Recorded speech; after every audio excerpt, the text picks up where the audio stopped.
Chapter 1. The volcanic, magma-like temperature seemed to burn her body dry, and the only one who could save her was the man in front of her. She clung to the marble-like cool skin, and the instinct to survive finally made her give up resistance. The pain rose little by little with the pleasure, like fireworks constantly exploding in her mind, making her feel like a lonely boat in a blazing sea of fire. Floating and sinking, she couldn't extricate herself. "Hey, wake up. It's air-conditioned here. Don't catch a cold." The pressure on her shoulders made Ningxi wake up suddenly. She looked at the nurse's concerned eyes confusedly. She immediately blushed with guilt and avoided her eyes shamefully. Damn it, it had been a long time. After that night of drunkenness, she and Su Yin still appeared in her dreams from time to time. Fortunately, she was unconscious and had no memory of that night. Otherwise, she really didn't know how to face Brother Yin. Seeing that she had woken up, the nurse handed her the list in her hand. "You forgot to take your pregnancy test report. Dr. Zhang asked you to come again next week." Ningxi took the report, smiled sweetly, and carefully put the list into her bag. Su Yin was abroad for an investigation and would come back today. Thinking of the meeting at night, Ningxi couldn't help but feel nervous. Because the place where Su Yin lived was too isolated, she finally got in touch with him when the child was more than 7 months old.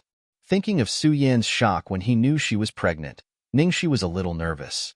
Was it because she was particularly sensitive during pregnancy? Ningxi always felt that Su Yin was not as happy as she was.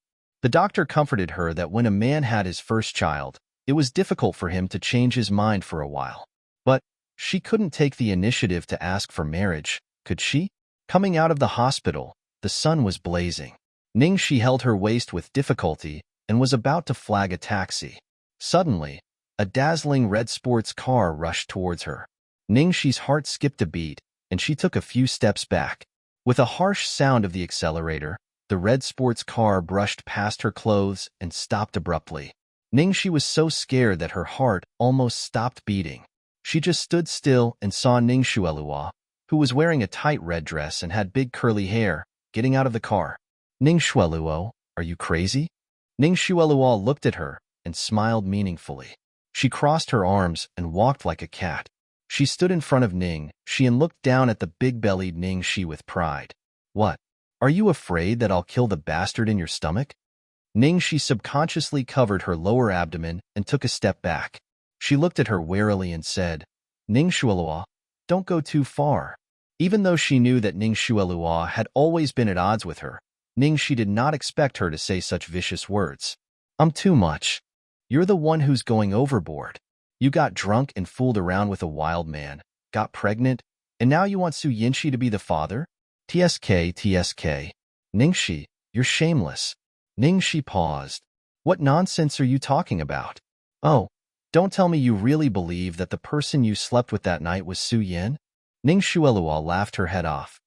"You said that you and Su Yin grew up together and were childhood sweethearts. You don't even know what his body looks like?" The more Ningxi listened, the paler her face became. Standing under the scorching sun, she felt cold all over. That's right, the man that night. She only thought that Su Yin might be stronger than she had imagined after he became an adult. Now that Ning Xuelua reminded her maliciously, she suddenly remembered that in addition to his physique, the man that night seemed to be different from Su Yin in many aspects. Chapter 2. Let me tell you the truth. That night, you drank my spiked wine. Don't talk about how unsatisfied you were. I was kind enough to find 2 strong men for you. Who knew that you would be so ungrateful and barge into a wild man's room? You even. Ning Xuelua said in a disgusted tone, "Brother Yin is too kind. He was afraid that you wouldn't be able to accept it when you woke up, so he said that it was him that night." "You." Ningxi trembled with anger. Hearing this, she couldn't help but pinch Ning Xuelua's wrist. "Why did you do this to me? Why? Haven't you done enough harm to me?"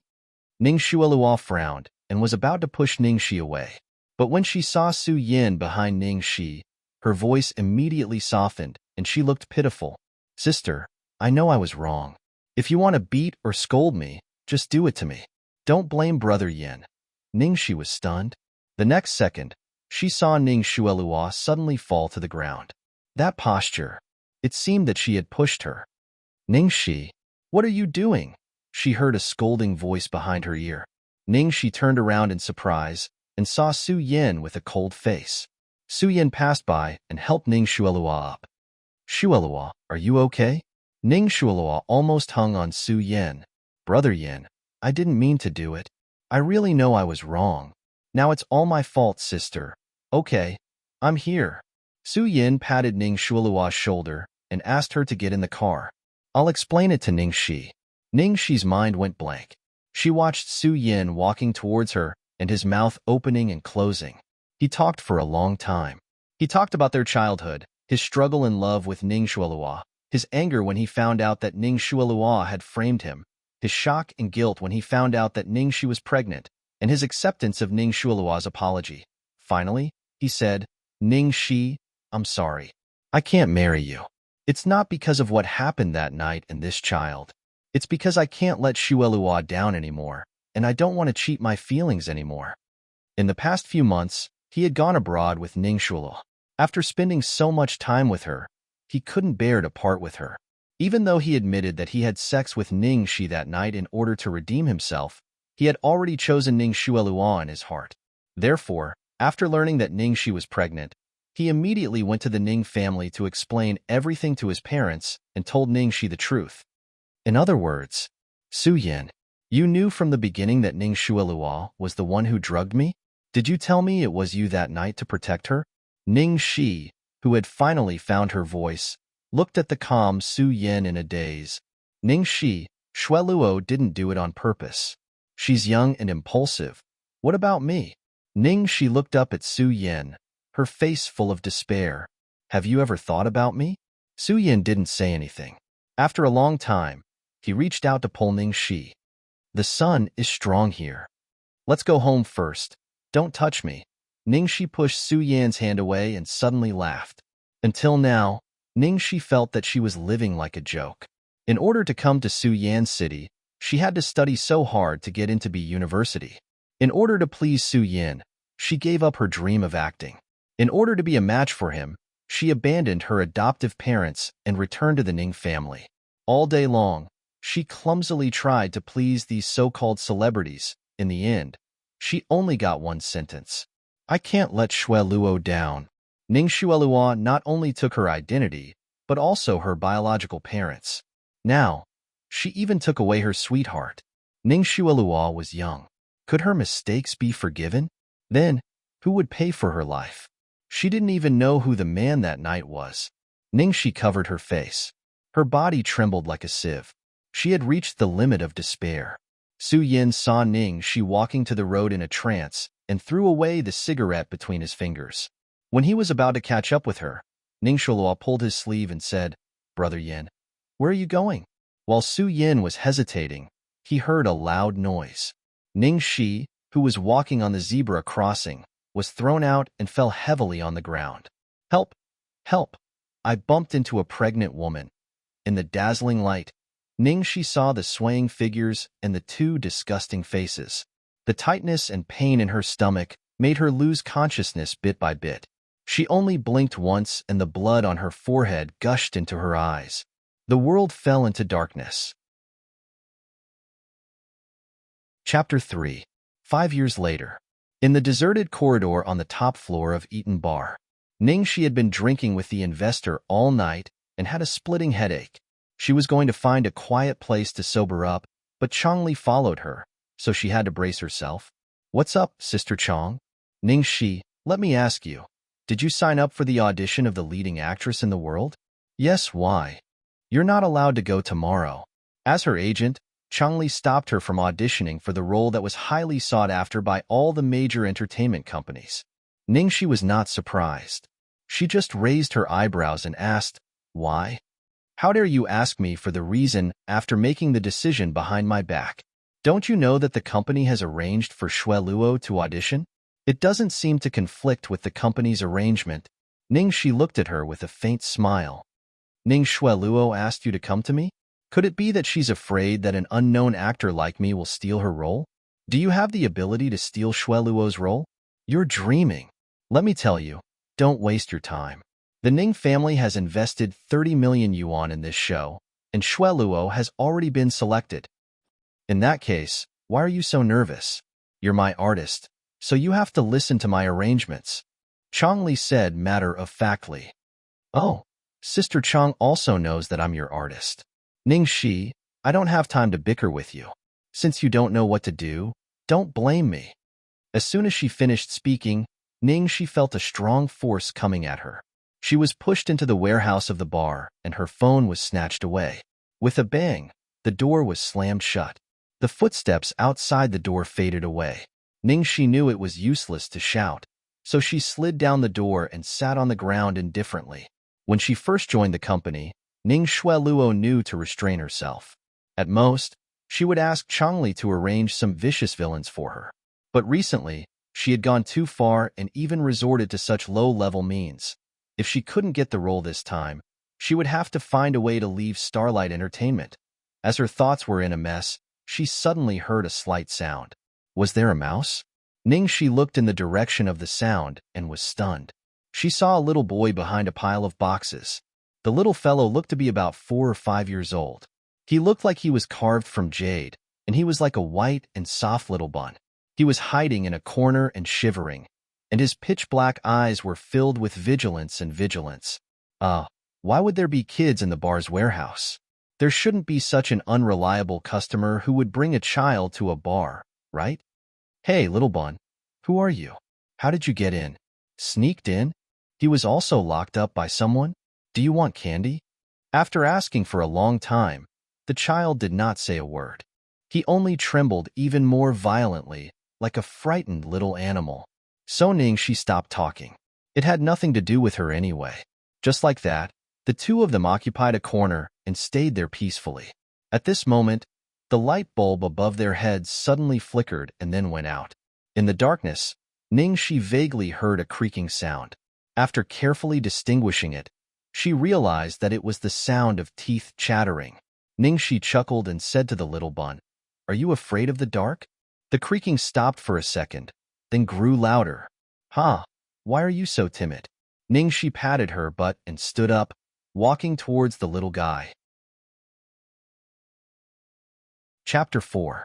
The little bun was so scared that his face turned pale. However, Ning Shi sat down next to the little bun and did nothing. She closed her eyes and went to sleep. Tonight, Changli took her to drink with people everywhere, so she had a terrible headache. When Ning Shi woke up, she felt something warm on the side of her leg. She looked down and saw that the little bun was rubbing against her leg, and his little hand was still holding the corner of her clothes. Ning Shi laughed. When she was in the countryside, she had a cat. It was very timid and scared of people. It would run away when it saw people. However, as long as you didn't pay attention to it and let it relax and feel that you were not a threat, it would sneak up to you and even climb onto your knees to sleep. The little bun noticed her gaze and blushed, but this time, there was no panic in his eyes. Instead, his big eyes were full of curiosity. He really looked like a little kitten, even the look in his eyes. Ning Shi smiled and her hands were itchy.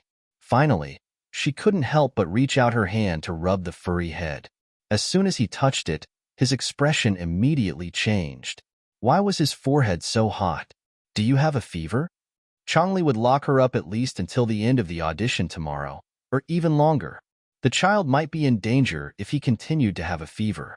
She was anxious and found that something was wrong. The light bulb was broken. Why was there still light in the room? She looked up and found there was a small skylight above her head. Starlight sprinkled down from the window. Ning Shi looked around and brought a ladder over. Little bun, come here. I will help you out. For the first time, the little boy responded to her words. He shook his head and looked determined.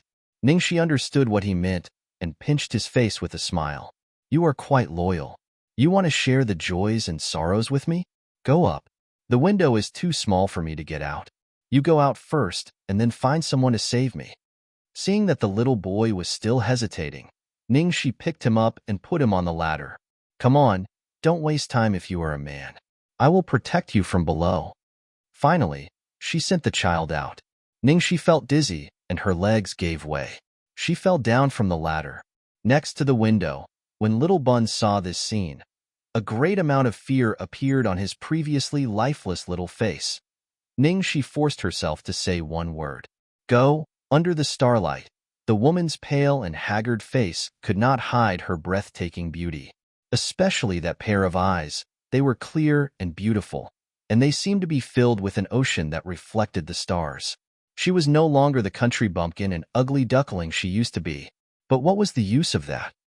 She smiled bitterly. She hadn't gotten her revenge, and she was going to fall to her death here, however.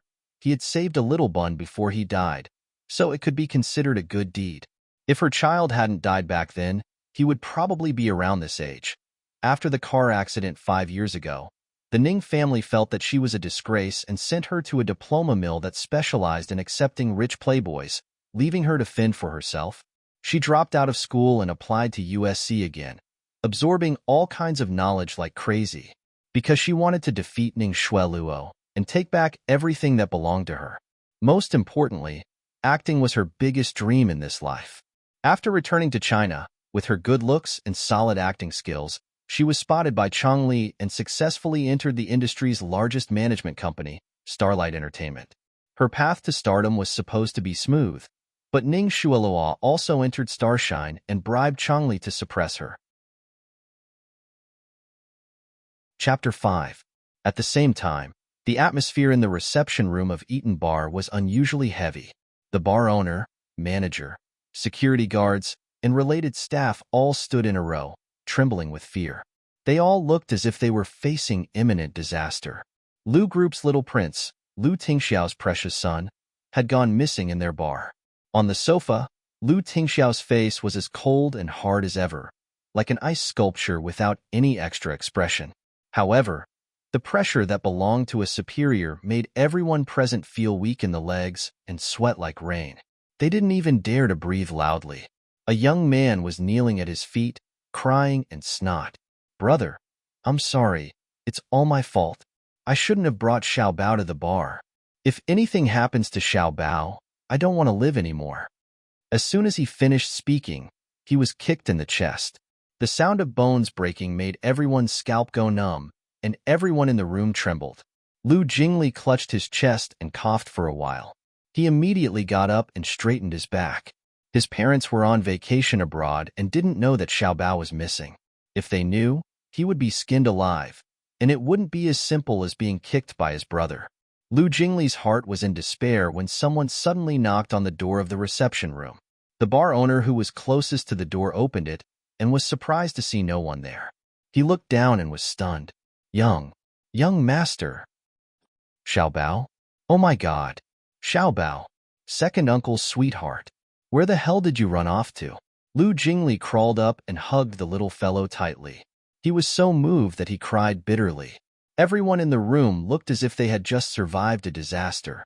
Lu Tingxiao walked to the door, grabbed Lu Jingli by the back of his collar, and threw him away. He then squatted down in front of his son. What's wrong? Xiao Bao finally got out of his second uncle's clutches. He grabbed Lu Tingxiao's hand and anxiously tried to pull him out. As soon as Lu Tingxiao got close to his son, he could smell the scent of alcohol on him. Apart from that, there was also a faint fragrance. It wasn't the pungent smell of perfume. Instead, it was like a small flower that bloomed on a glacier, exuding a faint, cold fragrance. He felt an inexplicable sense of familiarity, and his heart even palpitated for a moment. Seeing that Lu Tingxiao didn't move, Little Bao's little finger pointed towards a direction, and he was anxious to the point of emitting hoarse sounds. Lu Tingxiao picked up his son and walked in the direction his son pointed. Seeing this, Lu Jingli and the rest of the people behind him looked at each other and followed suit. 5 minutes later, the group stopped in front of the warehouse on the top floor. Xiao Bao wriggled his body off his father and banged on the door of the warehouse with great force. He looked extremely anxious. What's wrong with Xiao Bao? What's inside? Lu Jingli was confused. Lu Tingxiao ordered expressionlessly, Open the door. Yes, yes, yes. The bar owner nodded, then turned his head and scolded the female manager beside him. Manager Yi, what are you waiting for? Open the door. Where's the key? Open. Open the door? The female manager froze. Oh no. Ningxi was still locked in there. She had promised Changli that she would lock her up until the end of the audition. However, with the two gods of the Lu family and her boss waiting, how could she say no? She could only take out the key and open the door with trembling hands. As soon as the door was opened, she saw a woman lying on the ground, unconscious. What's going on? Why is there a woman inside? The bar owner was furious. I don't know either. There wasn't anyone inside when I checked before. The female manager tried to explain with a guilty conscience. Hurry up. Save her first. As soon as someone tried to approach Ningxi, Xiaobao immediately threw himself at Ningxi with a ferocious face, not allowing anyone to approach. Chapter 6. Boss Lu this. The bar owner was at a loss. He couldn't figure out what was going on. Lu Tingxiao's gaze swept past the female manager, who looked guilty. Then, he glanced at the collapsed ladder on the ground and the skylight that could only fit a child. He could roughly guess what had happened. He raised his hand and dismissed everyone. Then, he walked over and carried the woman personally. The faint, cold fragrance in his arms became even more distinct. Seeing that Lu Tingxiao was going to carry her, Xiaobao didn't stop him. However, he didn't look very willing. He looked as if he would have carried her himself if he wasn't so small. First People's Hospital of B City.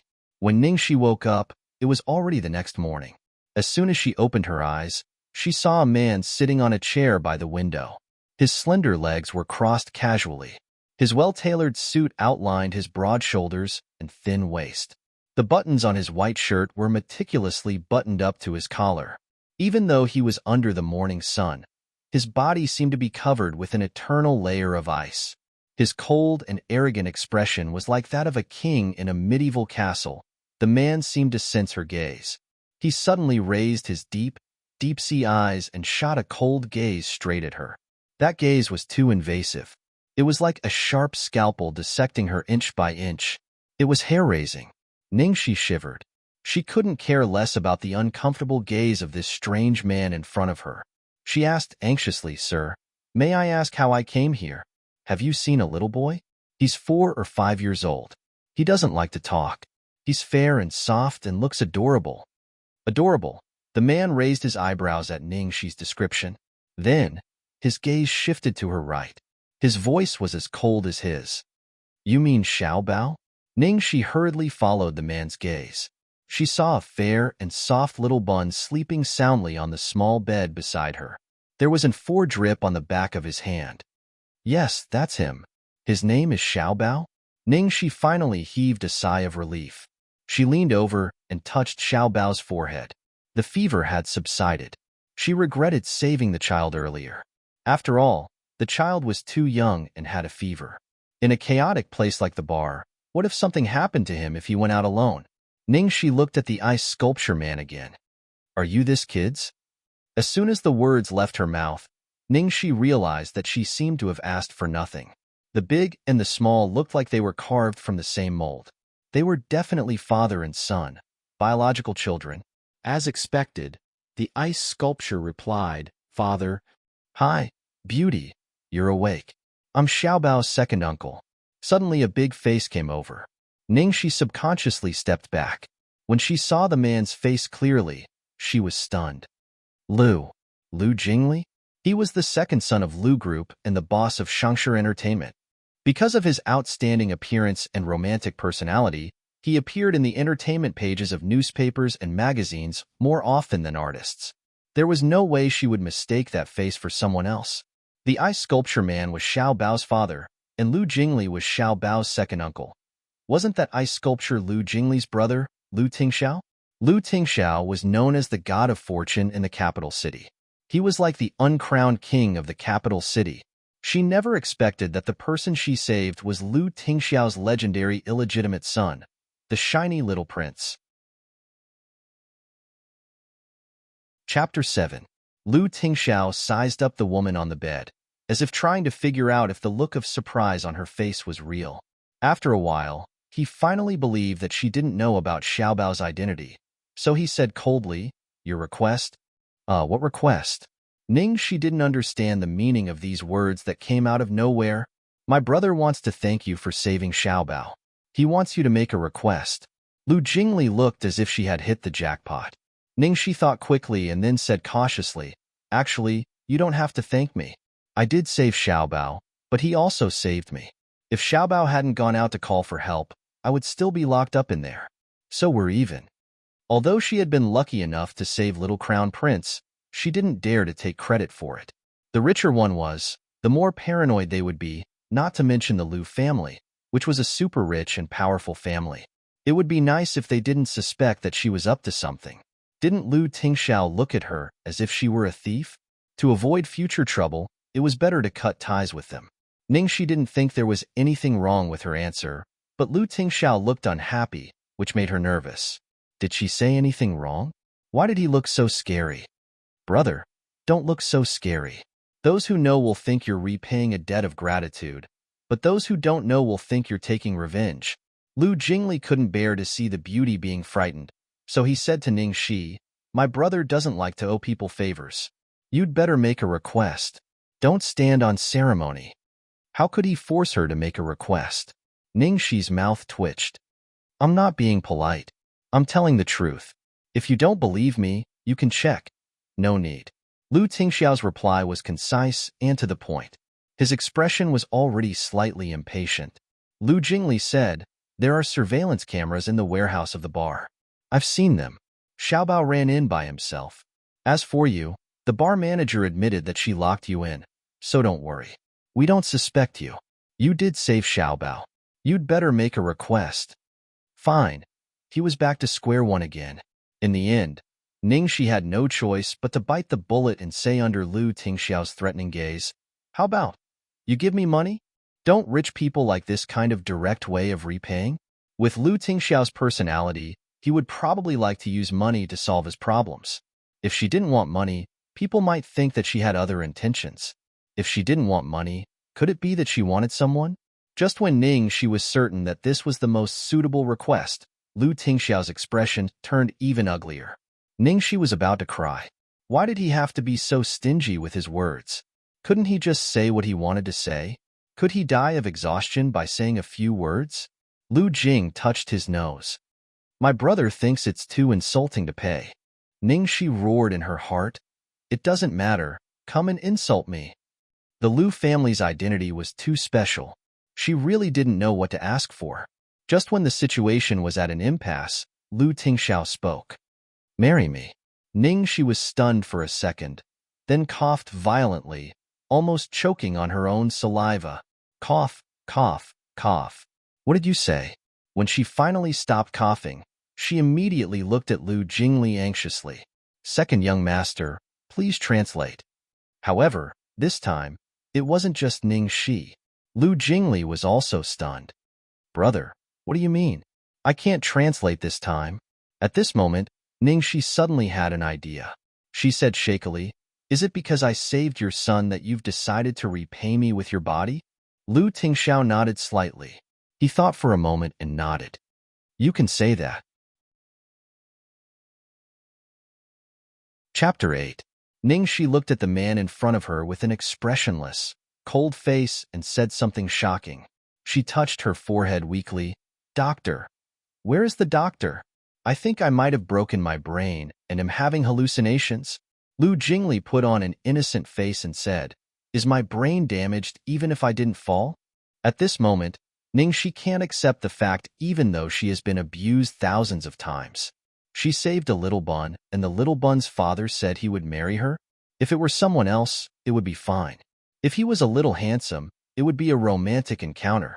But this is Lu Tingxiao, Lu Tingxiao. In terms of appearance, she is not bad, but Lu Tingxiao has seen all kinds of peerless beauties. If he just likes her, she won't be so scared. It's understandable that Lu Tingxiao likes her face and wants to play with her. But he said marry me, which is horrifying. Most importantly, don't you like men? Ningxi blurts out. Ha ha ha. Lu Jingli laughs. Lu Tingxiao's face is as dark as the bottom of a pot, and the whole ward is suddenly overcast. After a long time, Lu Jingli finally holds back his laughter. If my brother likes men, then where did Xiaobao come from? Well, surrogacy, artificial insemination. If my brother likes men, Why would he marry you? To cover up his true sexual orientation? Ha ha ha ha, brother. I can't help you. I also heard that you two are a couple. Ningxi looks between the two brothers subtly. Ahem ahem ahem. Lu Jingli is scared and chokes. Damn, that's too heavy. Although I'm as beautiful as a flower, I like both men and women. At this time, someone in the center of the storm slowly stands up from the chair and walks towards Ningxi with his slender legs. Jingli, take Xiaobao out. Brother, what do you want to do? Lu Tingxiao slowly adjusted his cuffs. Proof to Miss Ning that my sexual orientation is true. Looking at the other side's extremely gloomy and terrible face, and the eyes that seemed to want to tear her apart and swallow her, Ningxi was so scared that she fell off the bed, shrank behind Xiaobao, and almost crawled under the bed. Mr. Lu, this has nothing to do with me. It's all those people outside who are spouting nonsense. Every debt has its debtor.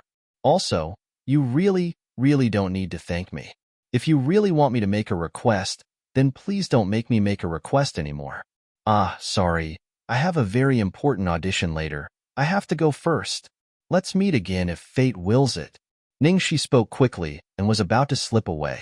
However, she had barely taken a few steps when she heard Lu Tingxiao's cold voice behind her. Did I allow you to leave? Ningxi was so scared that her calves and stomach were trembling. My life is over. A few seconds later, under Ningxi's desperate gaze, Lu Tingxiao handed her a piece of paper and a pen. Miss Ning, please leave a note for Xiaobao, in case he gets worried when he wakes up and sees you. Just like that? It was like surviving a calamity. Okay. No problem. I can even write a letter of 10,000 words. Ningxi suddenly breathed a sigh of relief, picked up the pen, and began to write. After writing, she was afraid that something might happen, so she rushed away. Looking at the girl's back, the man's eyes were deep, as if looking at a prey that had been put on chains. After Ningxi left, Lu Jingli immediately jumped up and down beside his brother. Brother, am I dreaming? Do you really like Ningxi? 32 years. You've been grinding an iron bar into a needle, but you've never taken a fancy to a girl. Even as your brother, I'm starting to wonder if you're gay. As soon as he said the word gay, he was blocked by his brother. Shut up. Oh, Lu Jingli choked. He was full of gossip, but he couldn't ask. It was really suffocating. Chapter 9. It was rush hour, and there was a serious traffic jam. Ningxi was late when she arrived. Changli and Ning Shuelua came out of the audition building happily, surrounded by a group of people who congratulated them. Ning Shuelua saw Ningxi rushing over with sweat all over her face. The way she looked at her was exactly the same as 5 years ago. It was as if she was looking down on an ant. Seeing Ning Shuelua get into the nanny van and drive away arrogantly, Ningxi didn't leave. Instead, she quickly ran into the building. It wasn't too late. Halfway there, she bumped into a group of people who were talking and laughing. They were the judges of Under the Heavens. Sorry, I'm late. Ningxi bowed deeply. Looking at Ningxi, who suddenly blocked their way, the judges looked at each other in dismay, all looking a little unhappy. No one liked being late. The assistant director said with a straight face, "The audition is over. What's the point of coming here now? Young people nowadays are getting more and more unreliable." "I'm not here for the audition," Ningxi said. "Oh, you're not here for the audition? Then why are you here for the audition?" The scriptwriter asked with interest. "I'm here for the second female lead, Ming Chang'e. As far as I know, you didn't find a suitable candidate in the last audition for the second female lead." Ningxi raised her head as soon as she finished speaking. The moment Ningxi raised her head, there was at least 5 seconds of silence. The assistant director, who had been unfriendly just now, was staring at her. The girl had red lips and white teeth. Her black hair reached her waist, and she was wearing a bright red dress. Even such a strong color couldn't suppress her beauty. She just stood there quietly, but it was as if she was standing in a misty forest, like a fox that had cultivated for 1,000 years. That pair of enchanting eyes made people fall into the boundless spring scenery if they were not careful. Although her cultivation was deep, it was as if she had never set foot in the mortal world. The bottom of her eyes was pure and clear. "What's your name?" It wasn't until Director Gua Qixing spoke that the judges woke up. It was as if they had just had a charming dream. Ningxi. Director Gua exchanged glances with the assistant director, scriptwriter, and producer and said, "I remember you. You're an artist from Xinghui, right? Go back and prepare. You'll be the second female lead. We'll inform you when the shooting starts." "Thank you, director. I will prepare well." Ningxi bowed to express her gratitude. From the very beginning, Ningxi's goal was to be the second female lead. For this role, she had pondered for 3 whole months, trying to understand Meng Changa's feelings and temperament, striving to be able to move the judges at a glance. Although there were many twists and turns, fortunately, she succeeded. After Ningxi left, Director Gua sighed repeatedly. This is really like wearing out iron shoes in fruitless search, only to find it by chance. Although this girl has signed with Star Hui, her qualifications are too lousy. With such qualifications, she actually came to audition for the female lead. I didn't take it to heart at all, but in the end, I didn't expect her to be so much prettier than in the photos. The scriptwriter, Yiling Long, could not suppress her excitement. The most important thing is her temperament. The look in her eyes just now is on point. Before Meng Changa became a demoness, she was a righteous female general. She could be flirtatious, but she could never be vulgar. She even had to maintain a sense of innocence and detachment from the world. The actresses who came for the audition before acted like I was the courtesan of a brothel. I'm so mad.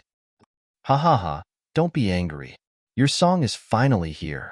At the same time, in the First People's Hospital of B City, the ward where little Bun was in a complete mess. The little fellow curled up barefoot on the windowsill. He was extremely emotional and shouted at the top of his lungs. No matter what the doctors and nurses said, he wouldn't come down. Lu Jingli was coaxing him like a precious baby, but the little fellow didn't listen to him at all. Lu Jingli had no choice but to call Lu Tingxiao, who had just been called away by the company, back. Chapter 10. Brother, you're finally here. Xiao Bao suddenly went berserk. What happened? Lu Tingxiao asked in a low voice. I don't know. He looked for Ningxi everywhere after he woke up. I thought he might be looking for Ningxi, so I told him not to look for her. The beautiful Annie had left. As soon as I said that, he went berserk. Xiao Bao seems to like Ningxi, but he shouldn't have been so excited when he heard that she had left. Besides, Xiao Bao hadn't been so emotional for a long time. After hearing what had happened, Lu Tingxiao walked straight to his son. Seeing Lu Tingxiao approaching, the little boy immediately shrank back vigilantly. His eyes were full of defensiveness and rejection, and he didn't even recognize his own father. Lu Tingxiao stopped 3 steps away from his son and said calmly, Your second uncle told you that Annie has passed away, but he meant it literally. There's nothing wrong with her body, and she's been discharged from the hospital.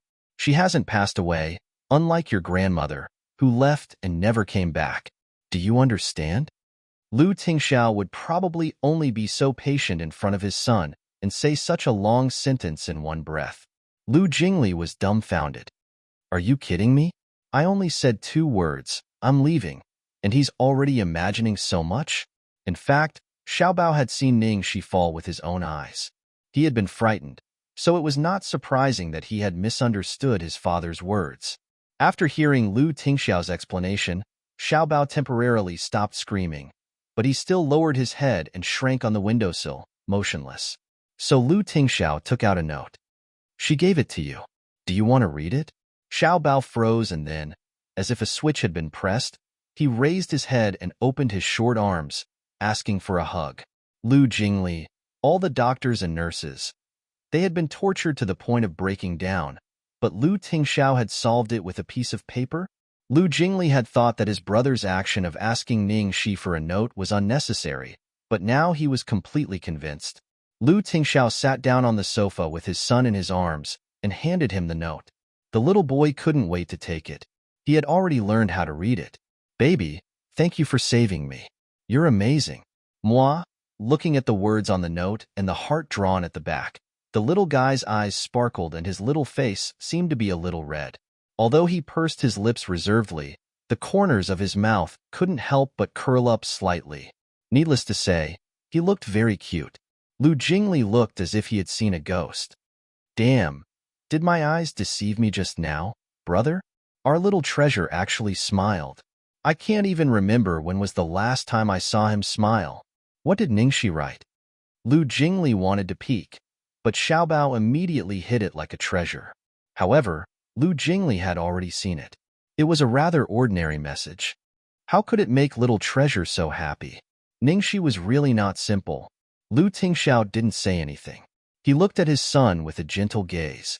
After Xiaobao woke up, Lu Tingxiao directly took him home and pushed off all the work at the company to stay at home with him. At night, at Supreme Platinum Palace No. 8, the spacious living room was cold and cheerless. Two people, one big and one small, sat opposite each other across the dining table, each with a colder expression than the other. Lu Tingxiao said, "Let's eat." Xiaobao turned a deaf ear. Lu Tingxiao said, "I'll say it for the last time." Xiaobao didn't move at all. Lu Tingxiao said, "Do you think a childish threat like a hunger strike will work on me?" Xiaobao was completely immersed in his own world like an old monk and didn't respond to the outside world. The father and son continued to face each other. An hour later, Lu Tingxiao called Lu Jingli. "Send me Ning Shi's address." Well, it turned out that a hunger strike was quite effective. Lu Jingli was very efficient. He immediately sent Ning Shi's specific address to his brother's cell phone, along with a lot of gossip. Of course, Lu Tingxiao directly ignored them. This time, Xiaobao didn't need to say anything. Seeing his father pick up his coat and car keys, Xiaobao immediately followed him. Lu Tingxiao looked down at his son at his feet and bent down to pick him up helplessly. "Just don't do it again." Chapter 11. Ningxi took a nap after coming back from the audition building. She then went to the supermarket to buy hot pot base, side dishes, and beer. She had won the first battle, so she decided to eat hot pot at home to celebrate. Eating hot pot alone was the highest form of loneliness. Fortunately, she had always been a loner and was used to it. Just as she was about to add the food into the pot, there was a knock on the door. Who would come at this time? Ningxi opened the door suspiciously and was stunned. Outside the door, Lu Tingxiao was wearing a suit and a black coat. He was holding a little bun in his arms, and the little bun was holding a colorful fruit basket. What kind of strange combination was this? "Mr. Lu?" Ningxi swallowed her saliva. "Why are you here? It's so late. What's the matter?" "Visiting the patient." Lu Tingxiao's thin lips spat out two words. "Visiting a patient?" It was so late at night, and he brought the little bun with him? She had only fallen a little, and she was still alive and kicking. Mr. Lu, you are too polite. Please come in." "I'm sorry, the room is a little messy." Ningxi didn't have time to think. She was flattered and invited him in. She quickly tidied up the room, removed the junk from the sofa, and stuffed the messy clothes under the bed. "Take a seat. What would you like to drink? How about tea and milk?" While Ningxi was busy, she tried her best to guess Lu Tingxiao's intention. Unfortunately, Lu Tingxiao's cultivation was too profound, and she couldn't guess it no matter how hard she tried. "Sure." Lu Tingxiao nodded, as if he was answering a soldier reporting to him. Ningxi could only make a cup of tea for Lu Tingxiao and a glass of milk for the little bun. Lu Tingxiao sat on the sofa in the cramped living room, and the little bun sat next to him. The father and son not only looked alike, but also had the same expression. They were both expressionless. Neither spoke. Then there was an awkward silence. Ningxi sat opposite and wanted to cry. What the hell? What were these two doing here? At this moment, there was a bubbling sound from the pot, and the air was filled with a tempting, spicy smell. Ningxi wanted to break the silence and casually said, "Well, have you had dinner? I was preparing to make hot pot. Do you want to eat together?" Lu Tingxiao said, "Sure." Little Bun nodded. Ningxi, she was just being polite. Why did the two of you agree so readily? A big CEO and a young master. What kind of delicacies had they not eaten before? Why would they come to eat a shabby family hot pot with a commoner like her? Even Ningxi herself felt that she couldn't take it out. However, he had already said what he wanted to say, so he could only bite the bullet and invite them to the table. Then, he ordered 2 more sets of bowls and chopsticks. The seasoning I bought is quite spicy. Can you eat spicy food? Ningxi asked worriedly. Lu Tingxiao. Sure. Little Bun nodded. All right. Ningxi brought over the wash side dishes. Lu Tingxiao didn't eat much. Most of the time, he was cooking for them. Little Bun, on the other hand, liked spicy food just like her. It was so spicy that she stuck out her tongue. In the end, even Ningxi was a little worried. Is it not good for children to eat too much spicy food? If anything were to happen to this little prince while he was here, she wouldn't be able to bear the responsibility. I'm not that weak. Lu Tingxiao didn't think much of it. So Ningxi didn't say anything more. How was the audition? Lu Tingxiao, who had been silent all this while, suddenly spoke. Ningxi was stunned for a moment before she reacted. She replied, It went well. So I made hot pot today as a celebration. Lu Tingxiao raised his glass. Congratulations. He didn't expect that the first congratulation he received would come from Lu Tingxiao. Chapter 12. Ningxi clinked the beer in her hand with his and smiled from the bottom of her heart. Thank you. The moment the girl smiled, Lu Tingxiao's mind swayed unnoticeably. Ningxi looked at Xiaobao and said, I have to thank Xiaobao this time. If it weren't for him, I wouldn't have been able to make it to the audition in time. Come, baby, let me toast you. Xiaobao looked at his milk and then at Ningxi and his father's beer. He seemed a little reluctant, but in the end, he clinked his glass with Ningxi and gulped down the rest. Ningxi was tickled by his serious look and couldn't help but laugh. Did he even know what it meant to be deeply in love? Halfway through, Lu Tingxiao went to the balcony to answer a call. Ningxi immediately went over to Xiaobao and handed him her beer. Heh, are you curious about the taste? Quick, quick, quick. While your dad isn't here, have a sip. But only a sip. Xiaobao's eyes were as bright as the stars in the sky. He lowered his head and carefully took a sip. Although it didn't taste good at all, he felt very happy. When Lu Tingxiao came back from the call, Ningxi immediately sat up straight and pretended that nothing had happened. Xiaobao was more professional. He drank the milk slowly and didn't seem to be out of place. Lu Tingxiao didn't seem to notice. He sat down as usual, but a trace of warmth quickly disappeared from the bottom of his eyes. The three of them weren't bad. She had bought a lot of food and finished them all. Ningxi saw that it was getting late and was wondering if they should go back. Suddenly, a flash of lightning flashed across the sky, followed by the rumbling of thunder. A strong wind started blowing outside the window. I saw the weather forecast that there would be a storm tonight and a typhoon. Ningxi looked at the pouring rain outside the window with a headache. Xiaobao looked at Ningxi and Lu Tingxiao looked at Ningxi in the end. Ningxi could only say, It's so late and the weather isn't good. Mr. Lu, it might be dangerous for you to rush back with Xiaobao. How about you stay at my place for the night? Out of politeness, she thought that Lu Tingxiao definitely wouldn't agree. In the end, Lu Tingxiao said, Okay. Xiaobao nodded. Damn, why did he agree? Lu Tingxiao was too easy to talk to. Why did she have an illusion that they were looking forward to her saying this? He was going crazy. In the end, Lu Tingxiao and Xiaobao stayed behind. The dormitory that the company arranged for her wasn't big. It only had one bedroom and one living room. Sleeping at night was really a problem.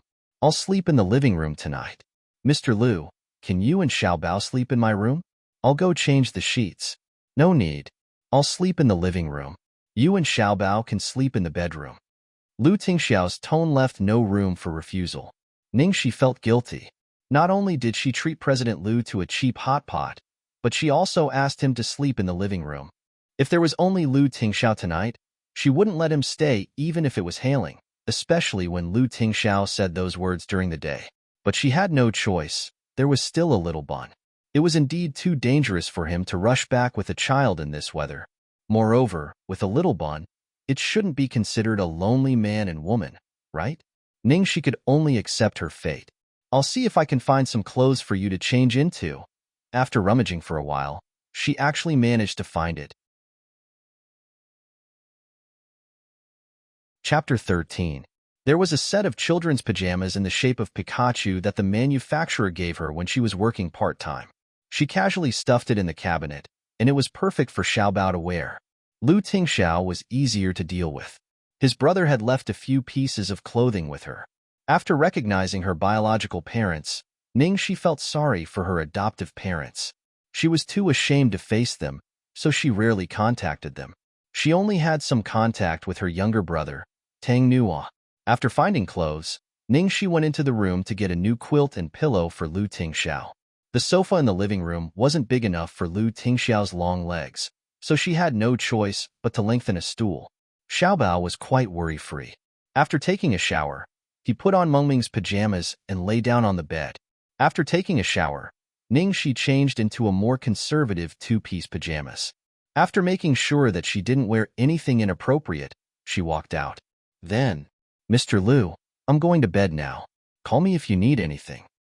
"Yes." Looking at Ningxi, who had just finished bathing, Lu Tingxiao's eyes lost focus for a moment, and then the darkness in his eyes was overwhelming. The girl's hair was tied into a bun, and she was wearing the most ordinary two-piece pajamas. She didn't have any makeup on her face, and her jade-like skin had a natural blush from the steam. It could be seen that Ningxi had deliberately avoided arousing suspicion. There was nothing wrong with her image. However, Lu Tingxiao's current feelings were somewhat indescribable because he discovered that a certain part of his lower body was actually showing signs of lifting up. After Ningxi entered the bedroom, she suddenly saw that there was a cute little thing on her bed. Her mood was very strange. Ever since last night, many things had developed beyond her expectations. "Hurry up and sleep." She lay down beside Little Bun and turned off the main light, leaving only the bedside lamp on. Little Baozi blinked his eyes, showing no signs of sleeping. Ningxi had a headache again. It seemed like children needed to be told stories to sleep. Ningxi shrugged helplessly. "I don't know how to tell stories. How about I sing a song for you?" Little Bun nodded with an expectant expression. So Ningxi gently patted Little Bun's back and sang softly, "Half cold, half warm autumn pressed to your side." Quietly watching the dancing streamers, the red leaves in the wind, to make one's heart flutter, half drunk and half sober. Hold back your laughter for 1,000 times. Just let me drift like snow in the clouds. Kiss a face lightly with ice. Bring forth wave after wave of lingering. How much love left in the world? Welcome the 1,000 transformations of floating life. Ningxi was stuck at this point because the next line was, "Doing happy things with a lover." Damn it. These lyrics don't seem to be suitable for children. Let's change to another song. Ahem, Annie can't sing the rest of the song. Annie will change it for you.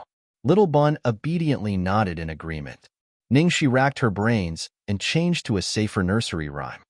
"There's a little frog in the happy pond. When it dances, it's like it's possessed by a prince. No frog can be more beautiful than its cool eyes. One day, it'll be awakened by the princess. I believe that miracles are waiting for me. I'm confident that you'll accompany me when I grow up." After singing Little Jumping Frog 3 times, he finally heard the sound of sweet breathing. Taking care of children is really not easy. Suddenly, she admired Lu Tingxiao for being a single father. Who was Little Baozi's mother? Why wasn't she with Lu Tingxiao after giving birth to Little Baozi? Was it because of his low status that the Lu family refused to accept him? Or did he have some unknown entanglement with Lu Tingxiao? Ningxi gradually fell asleep as she let her imagination run wild. In the middle of the night, Ningxi was woken up by a muffled sound from the living room. Chapter 14. Xiao Bao was sleeping soundly. She quietly got out of bed to see what was going on. She pushed open the bedroom door and saw Lu Tingxiao pouring water. He was holding his stomach with one hand, and his face looked very pale. Ningxi hurried over. "Mr. Lu, are you okay?" "I'm fine. Do you have a stomachache?" Lu Tingxiao didn't say anything. Ningxi knew she had guessed right. So Lu Tingxiao couldn't eat spicy food. Why did he eat it? "Wait, I'll get you some medicine." Luckily, she had the usual medicine at home. Ningxi hurriedly fetched the medicine for the stomach. "Take both." "Thank you." Lu Tingxiao took the medicine from her palm. His cold fingertips brushed against her skin. It felt like he was brushing against her heart, making her feel numb. It was a stormy night, and such a beauty was right in front of her. It was too easy to go wrong. Ningxi recited the pie for a long time before she calmed down. Seeing Lu Tingxiao take the medicine, she couldn't leave immediately, so she stayed with him for a while. Are you feeling better? Do you need to go to the hospital? Sorry, I didn't know you couldn't eat spicy food. She had been worried about Xiaobao, but Xiaobao was fine. Lu Tingxiao was in trouble. What was going on? It's nothing to do with you. It's just an old problem. They were silent for a while. Lu Tingxiao suddenly said, I'm sorry to disturb you tonight because Xiaobao wants to see you. Ningxi was surprised. Xiaobao wants to see me? Xiaobao was frightened in the warehouse. You saved him, so he is very dependent on you now. Lu Tingxiao explained. Ningxi found that as long as Xiaobao was by his side, or when she mentioned anything about him, Lu Tingxiao's cold aura would be much more restrained. He was not as scary as he was during the day. I see. Ningxi nodded. Probably because it was easy to let down one's guard at night. Ningxi asked the question that had been bothering her for a long time. May I ask if Xiaobao doesn't know how to speak? She had never heard Xiaobao say a word. The little guy only knew how to nod and shake his head. It's not that he can't speak, he just doesn't want to, Lu Tingxiao replied. So it's because of his psychology? Ningxi frowned. Xiaobao is slightly autistic. Lu Tingxiao didn't hide it. I see. It was about the same as what she had guessed. As for why Xiaobao was autistic, she naturally didn't dare to ask about this kind of rich and powerful secret. Miss Ning. Lu Tingxiao suddenly stared intently at her. That gaze was clearly cold and clear, but it gave her the illusion that it could burn people to ashes. And? Ningxi was startled by his stare. Have we met somewhere before? Lu Tingxiao asked. If this question had been asked by someone else, Ningxi would have been sure that the person was hitting on her, an old-fashioned one at that.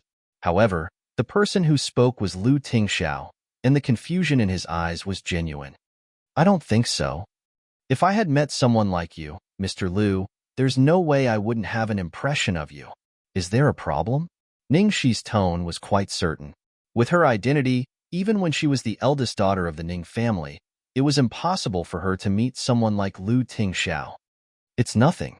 Lu Tingxiao looked away, his eyes reflecting the dark night outside the window. He looked a little lonely. If they continued to be alone like this, the atmosphere wouldn't be good. Mr. Lu, if there's nothing else, I'll go to bed first? Ningxi said cautiously. Lu Tingxiao seemed to see through her and raised his hand. No hurry, sit down. No hurry.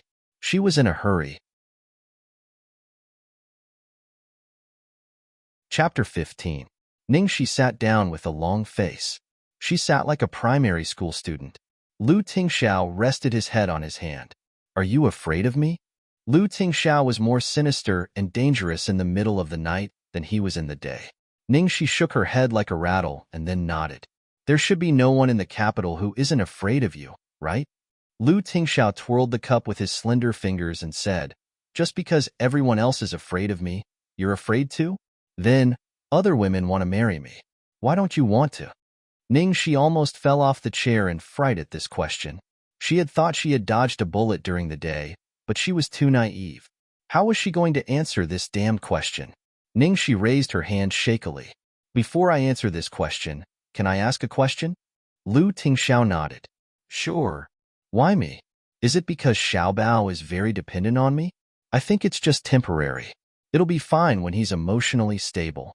Even if he continues to be like this, you don't have to. You don't have to suffer like this. Ningxi tried to persuade him as if she were a young girl who had lost her footing. Lu Tingxiao put down the cup in his hand and looked up at her. Miss Ning, I thought I made it very clear from the beginning. If you still don't understand, I don't mind saying it again. Because you saved Xiaobao, I've decided to repay you with my body. It's this reason that I can't accept it, okay? Ningxi roared in her heart. Ningxi felt that she couldn't get through to him on this issue anymore. She could only say apologetically, Mr. Lu, thank you very much for your kindness. Actually, I don't believe in marriage, so. Lu Tingxiao raised an eyebrow. So, you only want to sleep with me? And you don't want to marry me? That's right. Pooey. No, no, no. I didn't mean that. Ningxi was about to kneel down in front of him. Could he not be so frightening? It's a pity that I only accept sexual relationships based on marriage. Who would believe that? Ningxi couldn't help muttering. You're pregnant before marriage. Okay? Lu Tingxiao looked out of the window. looking a little lost. Xiaobao is an accident. I don't know who his mother is. Why did that sound so lousy? Do you mind that I have a son? Lu Tingxiao suddenly asked. Impossible. Just as Lu Tingxiao had said, all the women in the capital wanted to be Xiaobao's stepmother. She didn't have the right to mind. Then why? It seemed that Lu Tingxiao would not let her go until he got to the bottom of this. Ningxi touched her forehead helplessly, took a deep breath and said, Mr. Lu, marriage is not a child's play. Whether it's for repayment or for other reasons, we just met. Do you know me? Do you know about my past? I want to marry the current you. Your past has nothing to do with me. Lu Tingxiao's answer was indeed domineering. Ningxi's face gradually turned cold. But for me, the past is also a part of me. I can't separate my past and marry you. Mr. Lu, people who walk different paths can't make plans together. I sincerely suggest that you take back that absurd idea. What followed was a cold silence. Just when Ningxi thought that the other party would fly into a rage after being rejected again, Ningxi's expression changed. Lu Tingxiao said calmly, I understand. Ningxi finally relaxed. Then I'm going to bed. Good night. Good night. The man looked at her frail back, his gaze as deep as the sea. What didn't change was the temperature at the bottom of the sea. Chapter 16. The next morning, Ningxi was woken up by the man's deep voice in the living room. Hearing the footsteps behind him, Lu Tingxiao put down his phone and said gently, Did I wake you up? Ningxi stared at the man in front of her, her eyes wide open. Lu Tingxiao wasn't wearing a shirt, and the first thing she saw when he pushed open the door was the color of skin. She touched her nose. Fortunately, she hadn't embarrassed herself. Lu Tingxiao didn't seem to notice her expression. He calmly picked up his shirt from the sofa and put it on. As he buttoned it, he said, I have something urgent to attend to at the company. Please wake Xiaobao up. Oh, okay. Ningxi nodded and went to wake Xiaobao up. In the end, before she could call for help, she turned around and saw a soft and adorable Pikachu standing at the bedroom door. It was staring unblinkingly at its biological father, Lu Tingxiao, with a very displeased expression. Xiaobao, go change your clothes. Lu Tingxiao put on his coat and ordered his son. The only response he got was a bang, and the bedroom door was slammed shut. Ruthlessly, Lu Tingxiao, Ningxi, Lu Tingxiao went to open the door, but it was locked from the inside. He looked at Ningxi. Do you have the key? Ningxi shook her head awkwardly. Yes, but the key is in the room. Lu Tingxiao pinched his forehead and said coldly, Lu Qingyu, I'll give you 3 minutes. If you don't come out by then, don't even think about coming here again. 3 minutes passed, and there was no sound inside. Lu Qingyu, come out. If I force you out, I won't be so nice to you. There was still no response. The little bun didn't give his father any face. Ningxi wanted to laugh but didn't dare. I have work to do later. It's okay to let Xiaobao stay here for a while. Lu Tingxiao's face darkened. He took out his phone and was about to make a call. Ningxi glanced at him secretly and was speechless when she saw that he was calling the psychiatrist. Wasn't he making a mountain out of a molehill by calling the psychiatrist for such a small matter? Ningxi coughed and suggested, Why don't I have a try? Lu Tingxiao hesitated for a moment and nodded. Ningxi leaned against the door and said gently, Xiaobao, I have to go to work later and can't take care of you. Can you go home with Dad first? There was still no response from inside.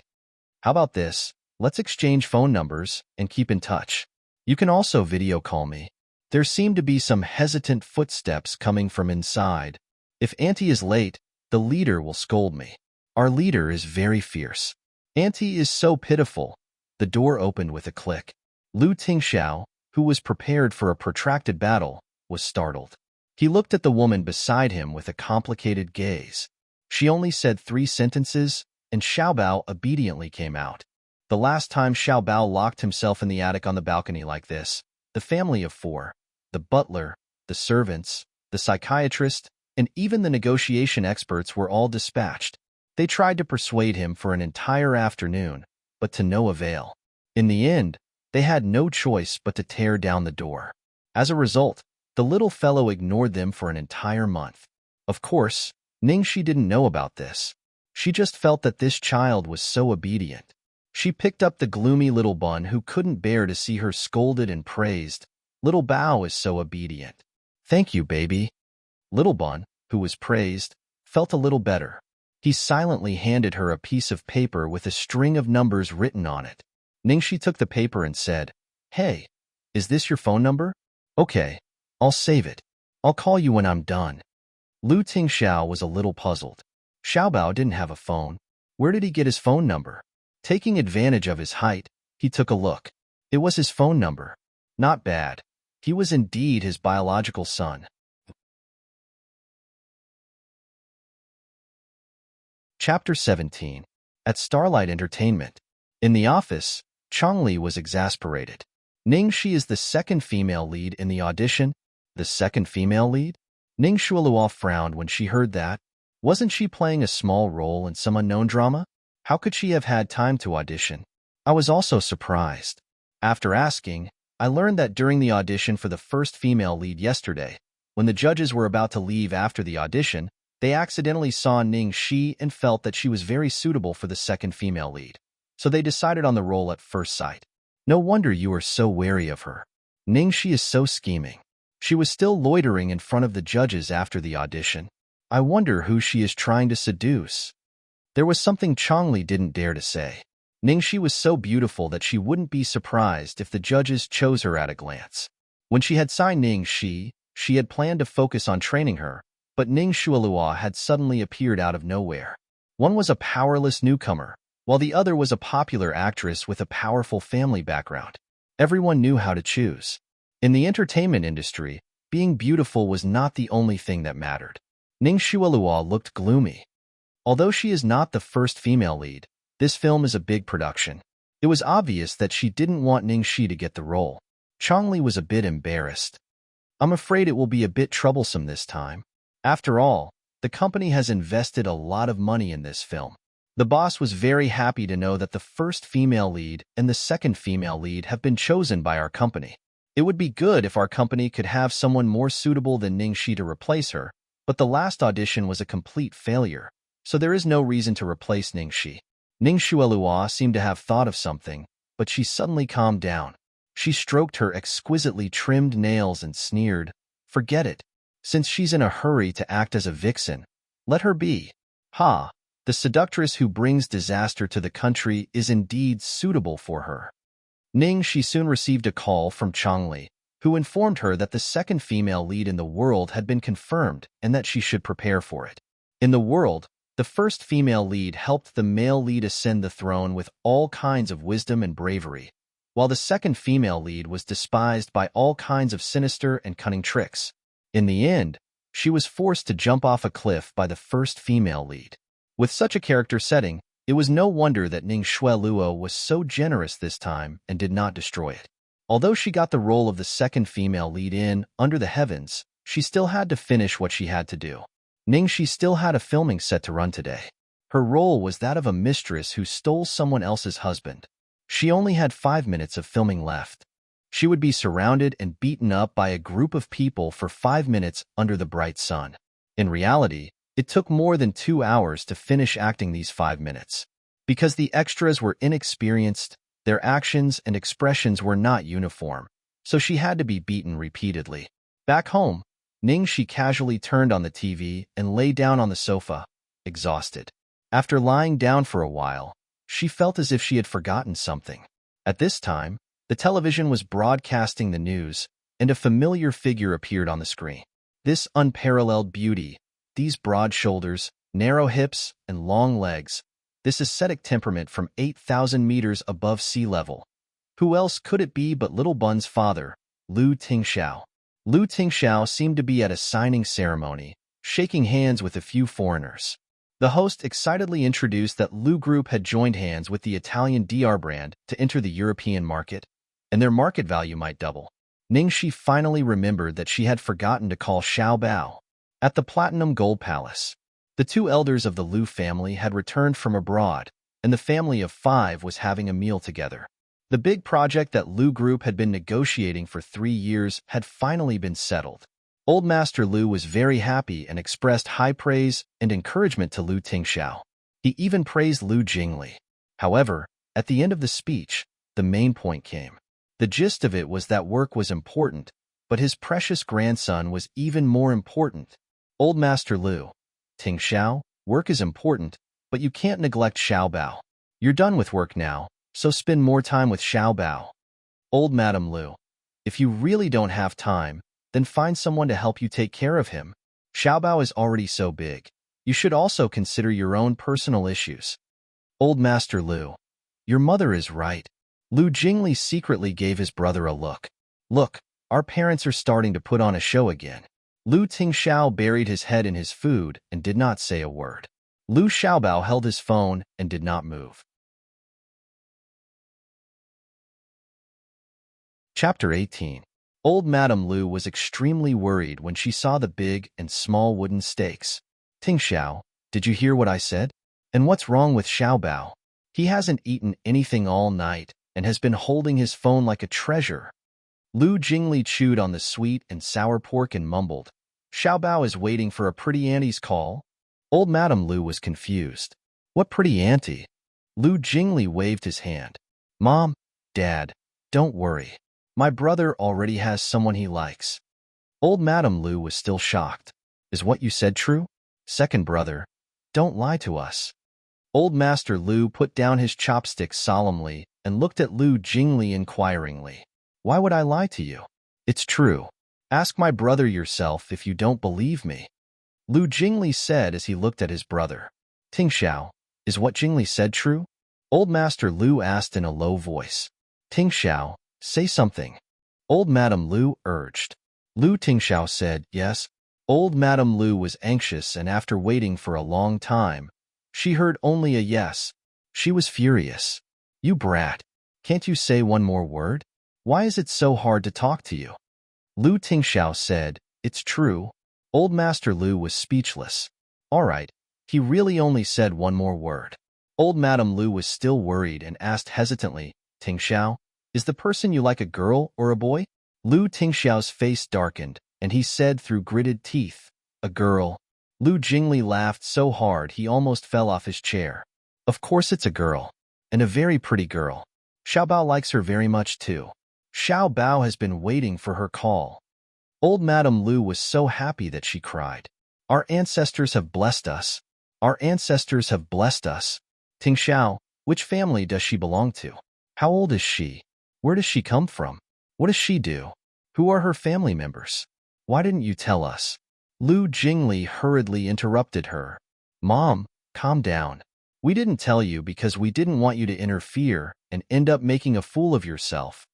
If they knew Ningxi's real identity and that she had a bad reputation in the entertainment circle, the whole thing would be ruined. At this moment, Old Master Lu spoke up. Tingxiao can't be wrong if he has his eyes on someone. Don't worry too much.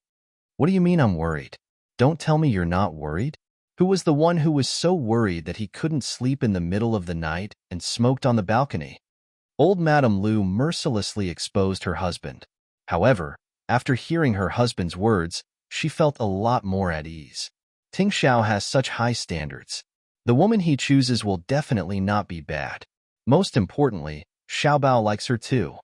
As soon as he finished speaking, the phone that Xiao Bao had been holding for the whole night suddenly rang. This was Lu Tingxiao's private number. Not many people knew about it. Lu Jingli leaned over and saw that it was indeed Ningxi's number.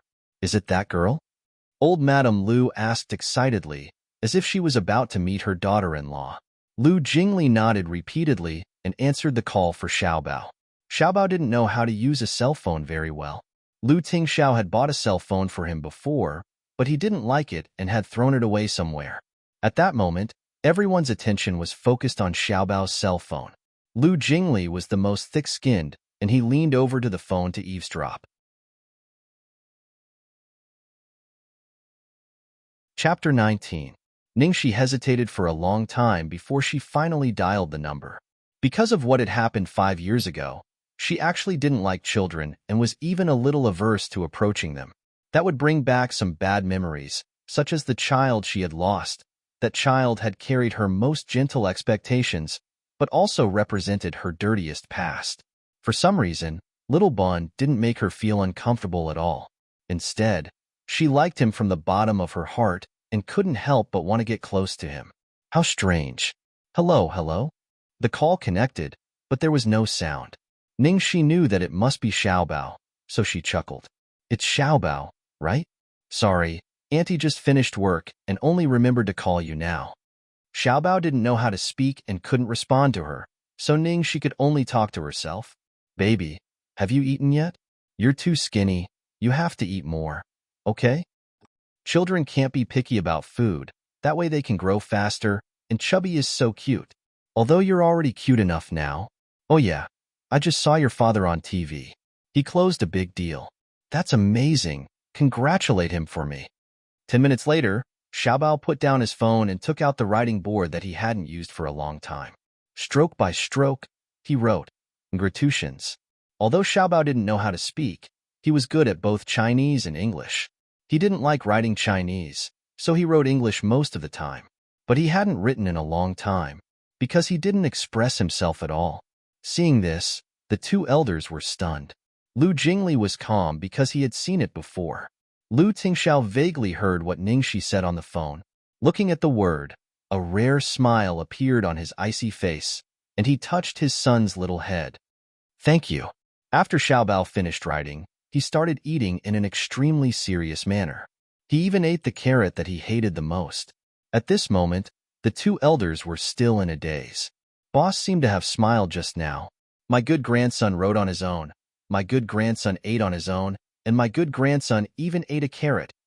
Old Madame Lu finally came back to her senses and asked impatiently, Jingli, what did that girl say to Xiaobao on the phone just now? Old Master Lu's face was also filled with curiosity. Lu Jingli, who was surrounded by his parents, said slowly, nothing much. She just told Xiaobao to eat more and not be picky. She also asked Xiaobao to congratulate my brother on her behalf. Old Madame Lu's face was filled with disbelief. That's it? Lu Jingli shrugged. What else can I do? Old Master Lu looked very pleased. This girl has done more with one phone call than Xiaobao's psychiatrist can do in a year. That's right. Old Madame Lu was pleasantly surprised. This girl is really not bad. Tingxiao, you must make good use of her. Lu Tingxiao, Machim. Old Madame Lu looked at her eldest son in disdain and turned to her youngest son. Second son, your brother is a blockhead. How would he know how to woo girls? You must help him, all right? Now you know how useful I am. Lu Jingli snorted proudly. Don't worry, I'll definitely use all my knowledge to help my brother. But let's make an agreement. Both of you are not allowed to interfere. You should know that at this stage, it's the easiest thing for a parent to interfere. The two elders naturally responded, We know, we won't ask. Chapter 20. After dinner, the two elders had just left when Lu Jingli wagged his big tail and went to his brother to claim credit. Brother, wasn't I awesome just now? Halfway through wagging his tail, a small object was thrown from his brother's hand towards him with a whoosh. Lu Jingli caught it. What's that? When he saw it clearly, his eyes widened. It was a car key, the only one in the world that he had coveted for a long time, the 100-year commemorative Bugatti sports car. Oh, my dear baby. Lu Jingli hugged the car key and kissed it. Brother, I love you. Previously, his brother had refused to give it to him, but this time, he had thrown it to him after saying a few words to his parents. Ningxi's position in his brother's heart was higher than he had imagined. The more Lu Jingli thought about it, the more worried he became. Brother, are you sure it's Ningxi? And it's not for fun, but for marriage? Marriage. Lu Tingxiao's tone left no room for a second possibility. Lu Jingli sighed when he heard that. Then, as an experienced person, he said earnestly, then I have to remind you to be mentally prepared. Chasing a woman is like playing a game. There are different levels of difficulty. Easy mode, normal mode, hard mode, hell mode. And Ningxi is definitely on the ground. Prison. Mode. Style. Every woman has a weakness, but what about Ningxi? Do you use money? From the fact that she looks so miserable, she definitely doesn't accept being kept and sleeping around. Love? Look at how many men she dumped when she was abroad. Her ex-boyfriends are all over the entertainment industry, and all of them are not ordinary people. When I saw that list, I was convinced. I've never been convinced by anyone in this aspect. As for using a child, don't even think about marrying her. She's focused on her career and has no intention of having a child. Even if I were to do it myself, it would most likely be GA over. A newbie like you with a negative EQ is practically giving away experience. Lu Tingxiao looked at him coldly. 100%. Lu Jingli's mouth twitched. Okay, okay, okay. I'll definitely GA over. Don't pay attention to these small details, okay? In short, my final conclusion is, I bet Ning she is the same as me, a true believer of not marrying and not having children. This kind of person was cynical about relationships and regarded freedom as life. If you want to play, it's easy. Want to get married? Extremely difficult. That's because you haven't met someone who's willing to marry you and give birth to a life together. The moonlight spilled into the room through the window. Lu Tingxiao's usually cold and stiff face now looked a little gentle. Lu Jingli counted how many words his brother had said this time, his face full of disbelief. Aye, people in love are really different. Even an emotional idiot can teach me a lesson. Well, but what you said does make sense. What do you think? Do you need any help from your dear brother? Lu Tingxiao gave him 3 words. No need. Lu Jingli panicked. Why wouldn't I need it? Picking up girls is different from working in the business world. Think about it carefully. Do you really not need a smart, wise, and handsome coach to pick up girls? Lu Jingli was trying his best to promote himself when the door to the study was suddenly pushed open with a creak. The two of them turned their heads at the same time. Unexpectedly, he saw Xiaobao in pajamas at the door. Surprise flashed across Lu Tingxiao's eyes. Xiaobao. Lu Jingli's face was also full of surprise. Xiaobao actually appeared outside of his own bedroom at this time. Chapter 21. One had to know that Xiaobao was extremely fond of silence. Usually, he would hide in his room alone after he finished eating. The servants in the house had to return to their rooms after they were done with their work. They were not allowed to make a single sound. Otherwise, Xiaobao would become extremely agitated and even lose control if he was slightly disturbed. Old Madame Lu just felt sorry for Xiaobao and went into his room a few times to bring him food, but Xiaobao locked himself in the attic. Because of this, Old Madame Lu didn't dare to move in with them even though they loved Xiaobao so much. But now, Xiaobao actually came out of his own accord. Not only that, Xiaobao ran straight to Lu Tingxiao and hugged his leg. Lu Jingli burst into laughter. What are you doing, Xiaobao? Hugging his leg? Lu Tingxiao looked down at his son and knew what he wanted to do at a glance. He refused without hesitation. No, you already went there last night. So Xiaobao's eyes fell on his mobile phone. You already called me once during dinner. Lu Tingxiao refused again. Lu Jingli, who was at the side, understood. So the little fellow missed Ningxi. Xiaobao saw that his papa couldn't be persuaded. So he ran over to Lu Jingli and used the same trick again, hugging his leg. Lu Jingli was flattered. No, baby, don't do this. You know your second uncle can't stand you acting cute. Although the little baby was usually dull, once he needed someone's help, his expression and demeanor would be so adorable that you would want to die. When he raised his small head and looked at you with those big eyes that were as beautiful as the stars, you simply wanted to pluck the stars from the sky for him. The only one in the family who could resist this trick was Lu Tingxiao. Lu Jingli spread out his hands helplessly. Xiaobao, it's useless to act cute. I can't beat your father. As soon as he finished speaking, Xiaobao immediately let go of Lu Jingli. He was very decisive. Seeing the little boy's expression as if he had been separated by his heartless parents, Lu Jingli leaned against the wall and laughed. Hey, Xiaobao, you don't have to be so anxious. There's a saying that if two people love each other for a long time, they won't stay together day and night. When your father marries Aunt Xiaoxi, you'll see her every day. Persuasion failed. The little guy ran out of the door. Lu Jingli shrugged. What should we do? He ate a lot tonight, Lu Tingxiao said. In other words, he wouldn't be able to use the hunger strike for the time being. Lu Jingli calmed down after hearing his brother's words. However, They had still underestimated Xiao Bao. He was just a kid, so he didn't need any strategy. All he needed was to make a scene. As soon as he finished speaking, a loud bang came from the living room downstairs. Lu Jingli and his brother looked at each other, and the two of them quickly ran downstairs. In just a short while, the living room downstairs was already in a mess. In the corner, the antique vase that was as tall as a person had fallen to the ground and shattered into pieces. Everything that could be pushed over or broken was not spared. Lu Qingyu. Usually, Lu Tingxiao would only call out Xiaobao's full name when he was really angry. Even Lu Jingli couldn't stand it, let alone Xiaobao. Xiaobao trembled with fear at his father's terrible face, but he became even more emotional. He screamed at the top of his lungs and ran around to destroy things. Lu Jingli hurriedly chased after him, but he didn't dare to run too fast. There were so many pieces on the ground, and if he accidentally fell on them, the consequences would be disastrous.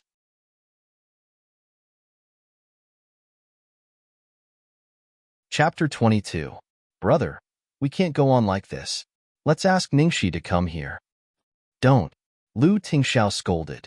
Lu Jingli tried to persuade him, brother. Xiaobao is still a child. He is not your subordinate.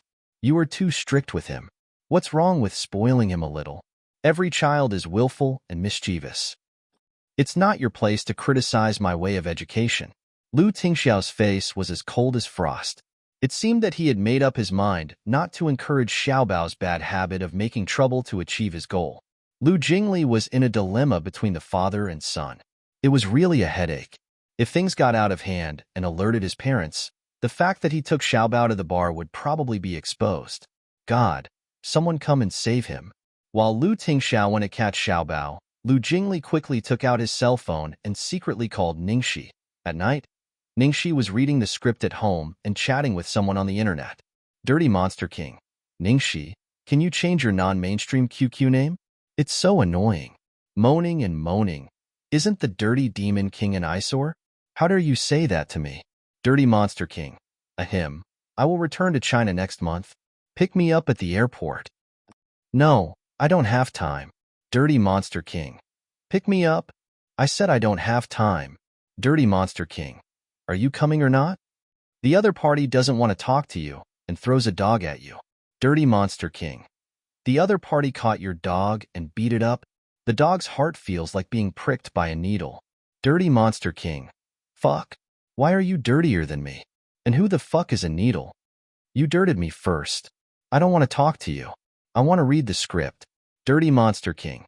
She is just a supporting actress. What's so interesting about it? We had a good relationship. Do you really want to be so heartless? There are so many people who have a good relationship with me. Who do you think you are? Dirty Monster King. Ningxi? Wait and see. Ningxi turned off the computer and concentrated on reading the script. After a while, her cell phone suddenly rang. It was a strange number. She was worried that it was a call from the crew, so she picked it up immediately. Hey, Ningxi, help. You are. I'm Lu Jingli. Come to the palace immediately. Something's happened to Xiao Bao. What? What happened to Xiao Bao? Ningxi's heart immediately tightened. Anyway, it's urgent. Hurry over. Brother, calm down. The child is still young. Xiao Bao, you can't fall. Ah, Lu Jingli made it sound so serious, and the sound of things falling and breaking came from the other end of the phone. Ningxi became even more nervous. She hurriedly changed her clothes and answered, I'll be right there. She didn't know what was wrong with her, but she couldn't sit still the moment she heard that Xiao Bao was in trouble. Even though they had only known each other for a few days, he had been unable to let go of her. It was quite a distance away from the palace, and it would take at least 40 minutes to get there by taxi. Ningxi was worried that something might happen during such a long time, so she pushed her motorcycle out of the garage and rushed there at lightning speed. It was supposed to take 40 minutes, but it only took Ningxi 10 minutes to get there. Lu Jingli must have informed the security guard. After Ningxi gave him her name, the security guard let her in directly. When she arrived at Villa number 8, there was a maid waiting outside to show her the way.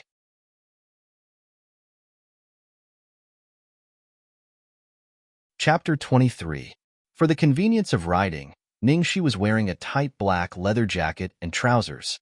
She hurried over and took off her helmet and gloves. Her long hair cascaded over her shoulders like a waterfall.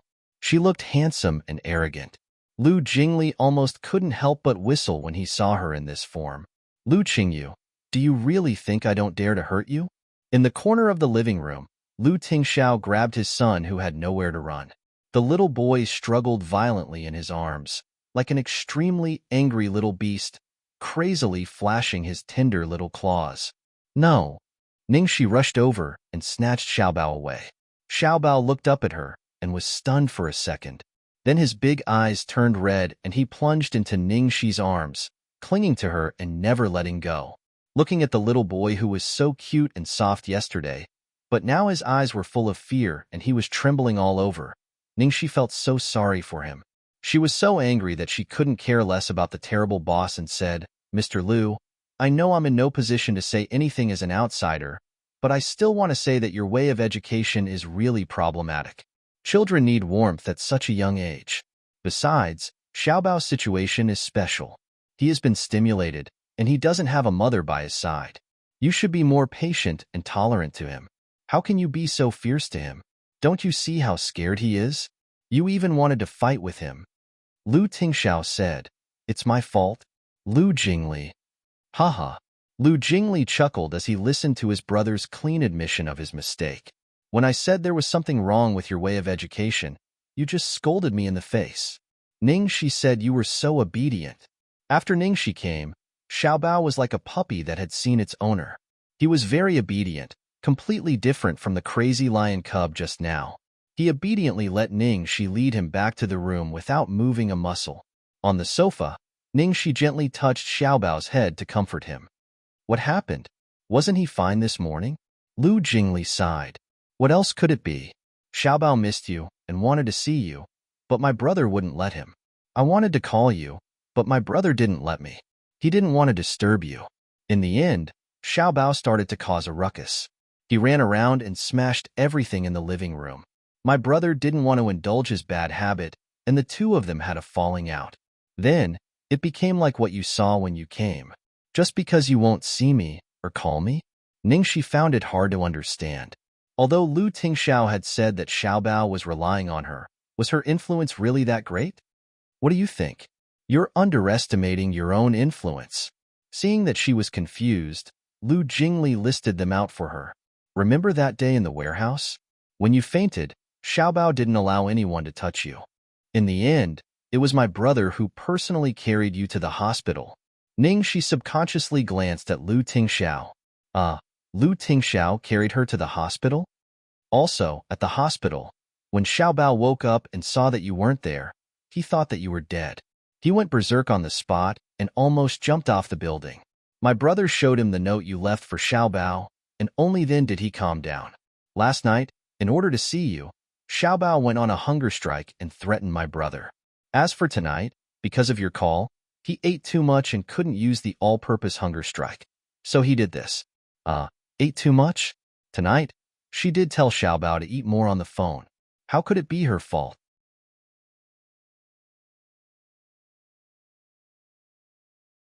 Chapter 24. Lu Jingli's words contained so much information that it took Ningxi a long time to digest it. She looked at Xiaobao, who was clinging to her. Xiaobao, did you smash things because you wanted to see me? Xiaobao nodded. Ningxi frowned. Do you know it's wrong? Xiaobao shook his head. Ningxi finally knew why Lu Tingxiao was so strict. He must have been spoiled too much at home and felt that everything should go according to his wishes. Ningxi's eyes became serious. Auntie is telling you now that it's wrong. Only bad kids will do this. Don't do this again. Okay? Xiaobao nodded. Lu Tingxiao's expression was indescribable. Although Xiaobao was naughty, he would do as long as he agreed. The psychiatrist had tried all kinds of methods to deal with Xiaobao's bad habit of going on hunger strike, locking himself up, and even smashing things, but Xiaobao didn't buy it at all. As for forced correction, the two old men at home were reluctant to do it. Every time, they would be obedient halfway through. Ningxi's influence on Xiaobao seemed to be greater than he had imagined. Of course, he was naturally happy to see this happen. After Ning Shi finished reasoning with Xiao Bao, she coaxed him to sleep softly. Well, can I change a song for you today? Xiao Bao nodded obediently. Ahem, let me think what to sing. I got it. Calabash Brothers, 7 flowers on one vine. Not afraid of wind and rain, la la la la. Lu Jingli, who was leaning against the door frame, staggered and almost fell. How could Xiao Bao like such childish children's songs with his IQ? He found that the little boy was listening with relish. What was worse, his brother was also listening with relish. Finally coaxing Xiao Bao to sleep, Ning Shi stretched. I've almost sung all the children's songs I've learned in my life. Lu Jingli didn't know whether to laugh or cry. Why do you have to sing children's songs? You can sing other songs too. These children's songs are shocking to me. Ning Shi tied up her long hair with the rubber band on her wrist and raised her bright almond-shaped eyes slightly. Other songs? Except for children's songs, all the other songs I know are not suitable for children. As soon as she finished speaking, Lu Tingxiao's mind instantly flashed with her soft and lingering, dancing light stream. Lu Jingli was excited. Ha ha ha. Really? What song? Sing it for me. Lu Tingxiao glanced at him. Lu Jingli was so frightened that he immediately behaved himself, silently cursing his brother for being so petty. You were nearby just now? Lu Tingxiao asked. Otherwise, she wouldn't have come so quickly. No, I'm at my apartment. I sped all the way here on my motorcycle. Hurry up, Ning Shi said proudly. No wonder he was dressed like this. Today's outfit was even more stunning than yesterday's. Yesterday, she was like a fairy that adhered to the rules, but today, she was like a free and unrestrained fairy. Very dangerous. Lu Tingxiao's face was full of disapproval. Then he glared at Lu Jingli, who had taken the liberty to call Ning Shi over. It's okay. I'm good at riding. Ning Shi waved her hand carelessly and yawned. Since Xiao Bao is fine, I'll leave first. She was about to leave when Lu Tingxiao suddenly said, Miss Ning, I have a presumptuous request. Ning Shi immediately reverted to her cowardly self after her anger was depleted. She said respectfully, Mr. Lu, please tell me. I'll do it as long as it's within my power. The Lu family had influence in both the underworld, and Demon King Lu was someone who would fight with others over the slightest disagreement. Lu Tingxiao looked at his son in the room with a dignified expression. Last time at the bar, after he was accidentally locked in the warehouse, the shock Xiao Bao received was far more serious than I imagined. Right now, only you can comfort him. Before Xiao Bao's emotions recover, I hope that Miss Ning can temporarily move in for a period of time. After hearing Lu Tingxiao's words, Ning Shi was stunned. Huh? Move in? Here?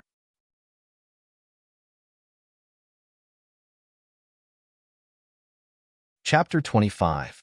Yes. Ning Shi scratched her head awkwardly. This isn't appropriate. If Xiao Bao wants to see me, I can come and see him at any time. Lu Tingxiao pinched his eyebrows tiredly. There are too many uncertainties, especially at night. If something unexpected happens, it will be too dangerous for you to rush over like this. With my status, it's not convenient for me to bring Xiao Bao to see you frequently. I know this is a difficult request, but as Xiao Bao's father, I still want to fight for it. I hope you can agree. Ning Shi was having a headache. If Lu Tingxiao were to use his power to pressure her, she would definitely turn around and leave.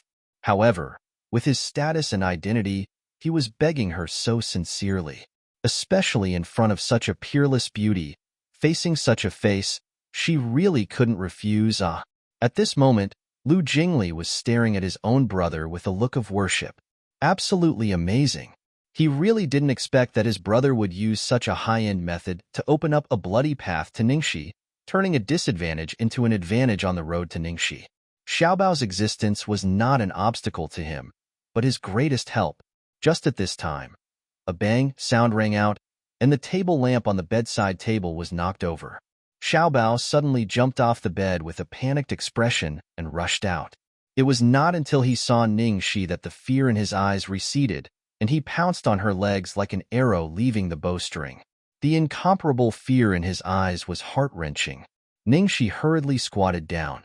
Baby, why are you awake? The little fellow buried his head in her body, and his soft little hands wrapped tightly around her neck. refusing to let go. Good boy. Auntie is here. Don't be afraid. Ningxi patted the little boy's back and smelled the sweet milk fragrance of the little boy. She felt very complicated. She clearly hated to be near children, but why couldn't she hate Xiaobao? Ningxi could only coax Xiaobao to sleep again, and then gently closed the door and walked out. The messy living room downstairs had been neatly cleaned up by the servants. No wonder they were servants of the Liu family. Not only were they efficient, but they were also well-trained. Although they were all curious about Ningxi's arrival, no one looked at her more than once, nor did they dare to whisper to each other. They left quietly as soon as they finished their work. Seeing her come out, Lu Tingxiao just looked at her quietly, didn't say anything, and didn't give her any pressure. Ningxi looked hesitant, but when she thought of how Xiaobao was tugging at the corner of her clothes, her heart softened in the end. She took a deep breath and said, "Okay, Mr. Liu, I'll help you. Take it as repayment for saving me before." Lu Tingxiao's expression relaxed. "Thank you. Xiaobao may wake up at any time. It seems that I can't leave tonight, but my things are still in the apartment." Ningxi was in a dilemma. "Don't worry, I'll get someone to get it for you," Lu Tingxiao said and instructed the butler to send someone to make the arrangements.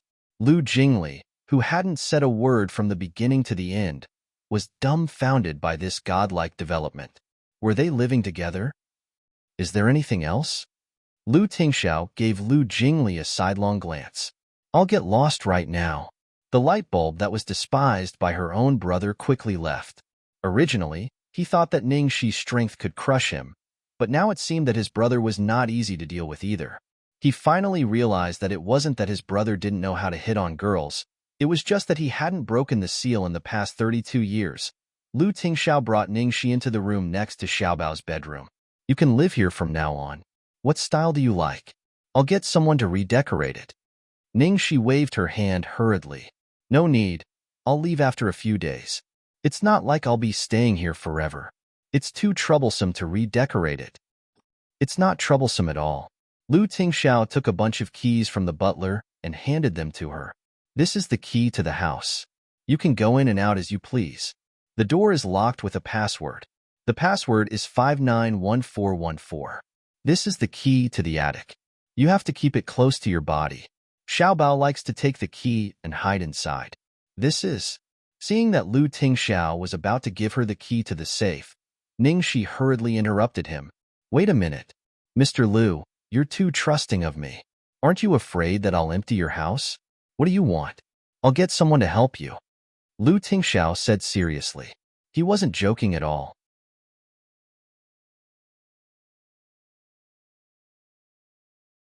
Chapter 26. Cough, cough, cough. Ningxi was defeated by Lu Tingxiao's train of thought and hurriedly explained, "I was just joking." Joking? Lu Tingxiao was addicted to giving her keys and casually gave her another one. "It's not easy to get a taxi here, and it's not convenient for you to work. You can take this car and drive it." Ningxi, why did she feel like she was a kept woman even though she was only staying for a short period of time? That's not right.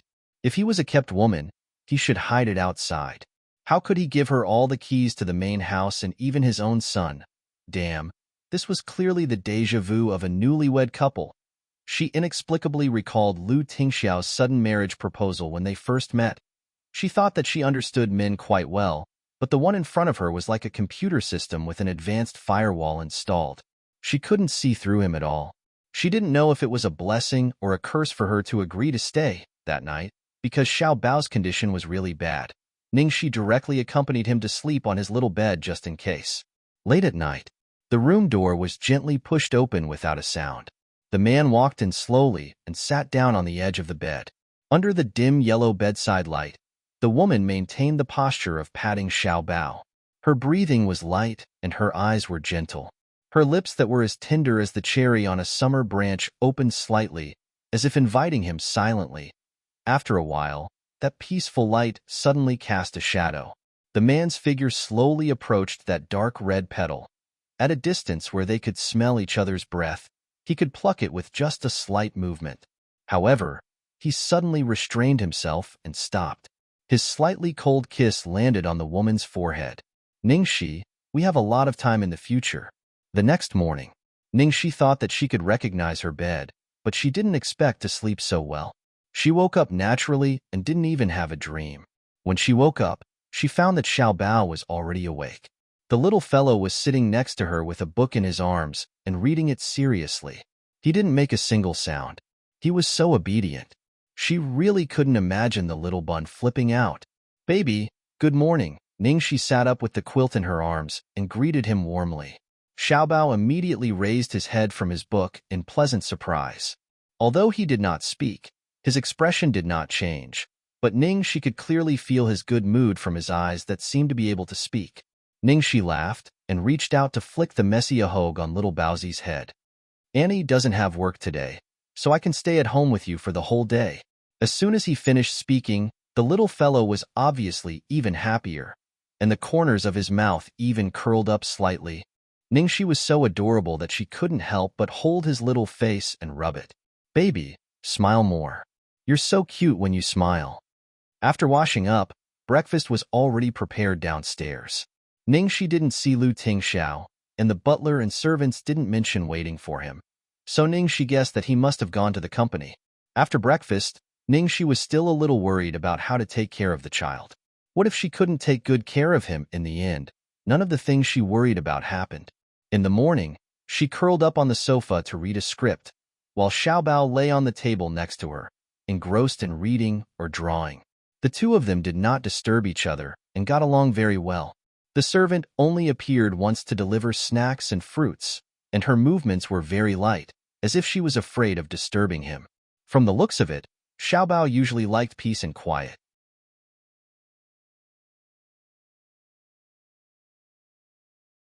Chapter 27. In the corner, the old butler was silently watching the two people in the living room. He found that Ningxi was not trying her best to please the young master as he had guessed, but was focused on reading the script the whole morning. The young master was reading paintings as usual, and there seemed to be nothing different. However, if one looked closely, he would steal glances at Ningxi from time to time, and the expression on his little face was vivid and reassuring. Perhaps it was because a woman who was too beautiful always made people feel insecure. The old butler was worried at first sight of Ningxi, for fear that the young master would be deceived by her. According to the current observation, she was quite well behaved, but he didn't know how long she could endure. There were so many women in the capital who were eyeing the position of Mrs. Lu covetously, thinking of ways to become Xiao Bao's stepmother. Because of this, there was even such a terrible incident 2 years ago, causing the young master. So this time, seeing that the young master trusted that woman so much, and that the second young master didn't stop him, and even the young master seemed to like that woman, he was really on tenterhooks and had to be on guard. Unknowingly, more than 2 hours passed. Ningxi was almost done reading the script, and Xiao Bao's painting was also done. He carried it over and showed it to her. Ningxi looked up, and her face was full of surprise. Is this a painting of me?"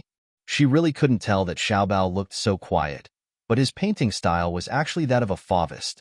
The characteristics of Fauvist painters were that they liked to use bright and rich colors, and use straightforward and rough brushwork to create a strong picture effect to express the feelings they wanted to express. Although the proportions of the characters in this painting were strange and the structure was strange, it accurately captured the characteristics of the characters, so Ningxi recognized herself at a glance. Xiao Bao nodded with the painting in his arms, looking a little nervous, as if he was worried that she wouldn't like it. "It's really so beautiful. Can I take a picture of it and use it as the desktop of my phone?" Ningxi wasn't deliberately praising Xiao Bao, but she especially liked the Fauvist style, and liked the strong color contrast. And Xiao Bao's level was already at the level of a master, judging from her understanding of paintings. Xiao Bao pursed his lips shyly, and directly stuffed the painting into her arms. Ningxi pointed to herself. "You want to give it to me?" Xiao Bao nodded. "Thank you. I like it so much." Ningxi hugged little Bun and kissed him on his soft cheek. Little Baozi stared blankly for a moment, then his little face flushed red. His pair of dull eyes became even more lively. The adult and the child were getting along warmly when Ningxi heard footsteps coming from above her head. She looked up in the direction of the voice and saw Lu Tingxiao walking down the stairs lazily. He was dressed in his home clothes and had a messy hairstyle that he had just woken up from a nap. Although Lu Tingxiao's usual abstinence look was charming, this lazy look was too different from his usual look, so it was even more lethal. It was simply hopelessly sexy. Ningxi was in a daze for a long time before she reacted. "Mr. Lu, you didn't go to work today? Wasn't it Monday today?" "Yes, I'm off today." Lu Tingxiao nodded. Ningxi thought about it and felt it was no wonder. He had just finished a big deal, so it was normal for him to rest for a while. It turned out that Big Boss Lu also knew how to sleep in. Inexplicably, the distance between them became closer.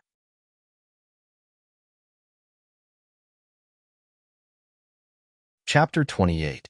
It's Xiao Bao's first time drawing a portrait. Lu Tingxiao glanced at the painting in Ning Shi's hand. "Really? That's an honor." Ning Shi was happy. "What do you want for lunch?" Lu Tingxiao asked. It seemed like she was not only staying here but also providing for her meals. Ning Shi was about to speak when her phone rang. It was Chong Li. Was she going to arrange for her to play a small role again? "Hello, Sister Chong." "Ning Shi, the world will be launching at Pearl Hotel at noon. Don't be late." "What? Noon at noon? Noon today?" "Yes, today." "Sister Chong, why didn't you inform me in advance? It's almost 11 o'clock." "Why not? Didn't I inform you an hour in advance?" "An hour? I might not even have enough time to get there. Not to mention I have to change and put on makeup. That's your own business. Don't bother me. I'm very busy now. I'm hanging up." After saying that, he directly hung up the phone with a bang. "Chong, fuck you." Ning Shi threw her phone. Ning Shi was stunned. Xiao Bao was stunned. Lu Tingxiao was stunned too. Ning Shi wiped her face, wishing she could dig a hole and bury herself in it. She was so excited that she forgot that she was still in the Lu residence and that there was a beauty of the motherland beside her. She had no intention of pretending to be a lady in front of Lu Tingxiao, but it would be bad if she led Xiao Bao astray. "Ahem, Xiao Bao, let's pretend we didn't hear it just now. You can't learn from Auntie and scold people because Auntie wasn't scolding people just now." Ning Shi explained seriously. Xiao Bao blinked and nodded, not understanding. Lu Tingxiao's eyes flashed with a smile. "What's wrong?" Ning Shi gritted her teeth. "The launch of the world will start at noon today, but it's almost 11. My agent called to inform me that it will take at least 50 minutes to get to Pearl Hotel from here. Do I have to go on camera without makeup?" "Why not? You have enough makeup."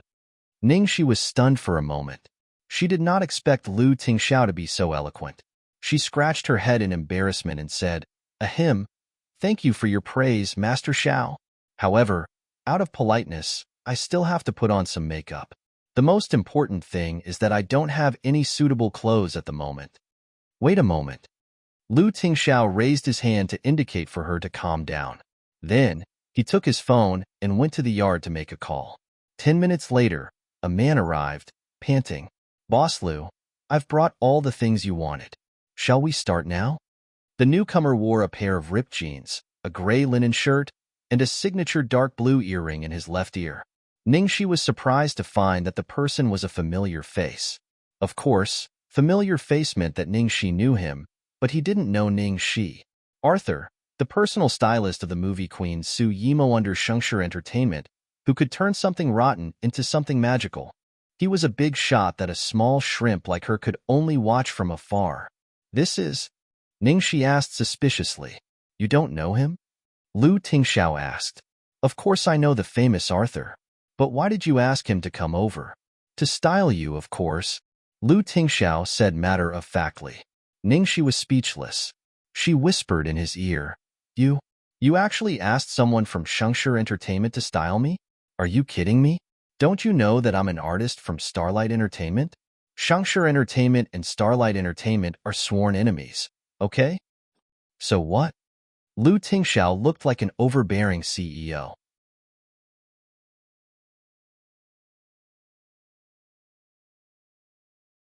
Chapter 29. So what? Ning Shi was speechless. "Boss Lu, how can you help an artist from another company? Do you know your employees?" It seemed that he didn't know her. She was not famous now, so he definitely didn't know her. She was really defeated by Lu Tingxiao. After all, Shangshi Entertainment is a subsidiary of your Lu Enterprises. Although Lu Jingli was in charge of Shangshi, the boss behind the scenes was Lu Group CEO, Lu Tingxiao. Lu Group had been involved in the entertainment industry since 5 years ago, when it acquired Shangshi Entertainment and created an entertainment empire. Now it was as powerful as Starlight Entertainment, which had the longest history and was the current leader in the industry. So it was obvious how fierce the competition between the two companies was. Artists, agents, makeup artists, and stylists from both companies were at loggerheads. As long as there was a set, artists from both companies would definitely fight. Lu Tingxiao raised his hand and looked at his watch. The nanny car is at the door. You can do your makeup on the way there. It's not too late. It's up to you whether you want to go or not. Ningxi felt so conflicted that her liver hurt. Finally, she gritted her teeth. Go. Since Lu Tingxiao didn't care, she didn't have to care. Seeing Lu Tingxiao following them, Ningxi was surprised. Are you coming with us? Who else will drive? Besides, Xiaobao wants to stay with you for a while. His tone was matter-of-fact, as if everything he said was the truth and she was asking stupid questions. Xiaobao nodded. Okay. In the end, the four of them got into the nanny car together with Arthur. Lu Tingxiao didn't even change his clothes. He was still in his home clothes, driving in the front. Ningxi and Arthur were in the back seat, and Xiaobao was lying on the back of the seat, looking at them curiously. Arthur looked at Ningxi carefully, and his eyes were full of admiration. Miss, your facial features are perfect, and your skin is very good. You don't need to do much. You just need to put on some light makeup. What kind of occasion are you going to attend today? Let me choose your outfit for you. Well, it's a movie launch ceremony. Ningxi was afraid that he would beat her up if he found out she was an artist from Starlight Entertainment. Fortunately, Arthur didn't ask any more questions. He nodded and continued to do her makeup. When they arrived at the site of the booting ceremony, Ningxi's full costume was just ready. Her timing was very precise. Lu Tingxiao turned off the engine and stopped the car. He rested his arms on the back of the seat and looked at the woman who had already done her makeup. How is it? Ningxi asked nervously. Not bad. It wasn't easy for someone as harsh as Lu Tingxiao to say that it wasn't bad, not to mention that Xiaobao was staring at her with a look of amazement.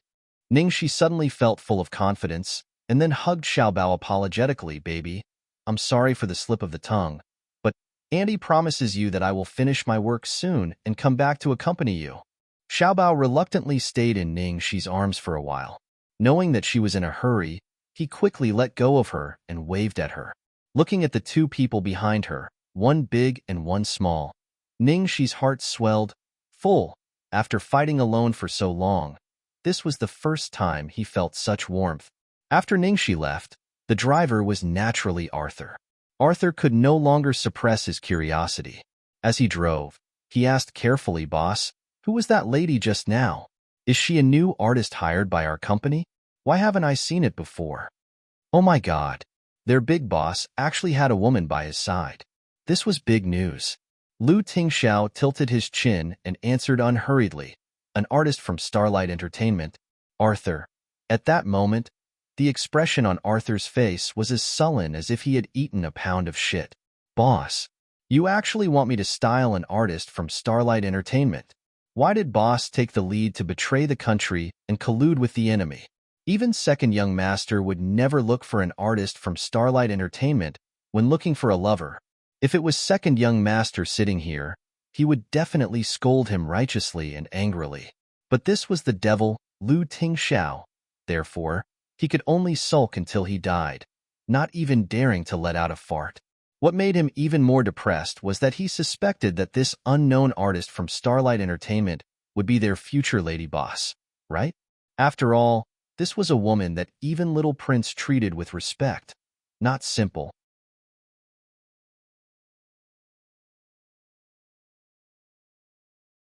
Chapter 30. At the opening ceremony of The World, the main cast and crew were all present. There were flashes everywhere, and the media was everywhere. There was also a large group of fans who came after hearing the news. Most of the media was surrounding Ning Shuelua, who was playing the female lead, and Zhao Xizhou, who was playing the male lead. One was the leading actress of Starlight, and the other was the Best Actor of the Academy Award. The combination of a handsome man and a beautiful woman was naturally eye-catching. Shuelua, we all know that you and Seijo are working together as a couple this time. This is the second time you've worked together as a couple. I wonder if you'll fall for a man like Seijo in real life? Haha, Seijo is indeed very charming, but I won't. I don't have any extra heart for him anymore. As soon as she said that, all the media started to make a ruckus. A year ago, Ning Shuelua announced that she had a boyfriend, and all kinds of people tried to dig up the inside story. In the end, they found out that the other party was the son of Su Hongguang, the CEO of Yifeng Group. He had a high net worth and was handsome. He was a handsome and rich man, and everyone was envious of him. Although the fans were very sad, they were no longer as averse to their idols getting married and dating as they were in the past. Most of them still wished their idols to find a good man. Ning Shuelua's popularity did not decrease after she announced her relationship.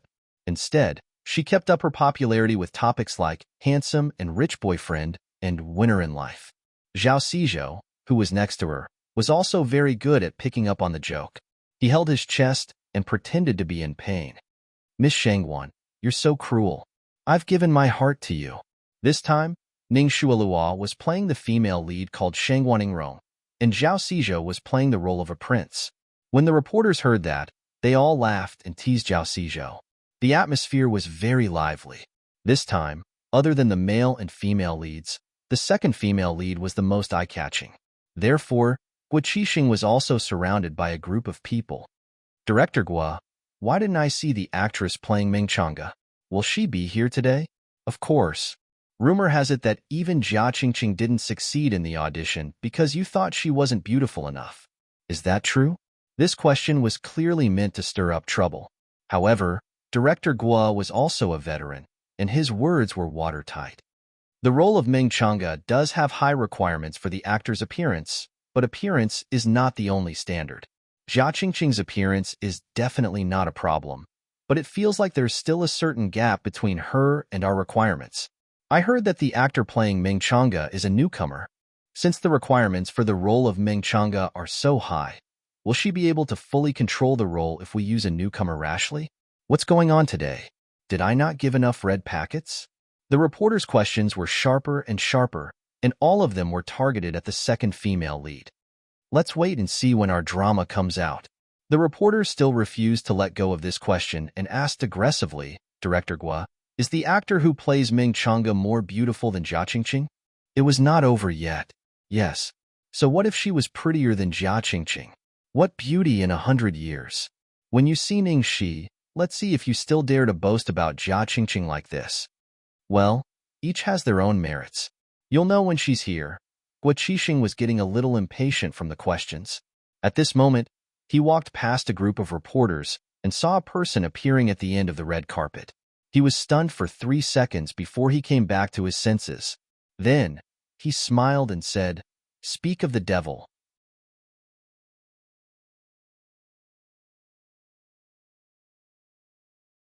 Chapter 31. After saying that, Guo Qixing looked like he was waiting for a good show.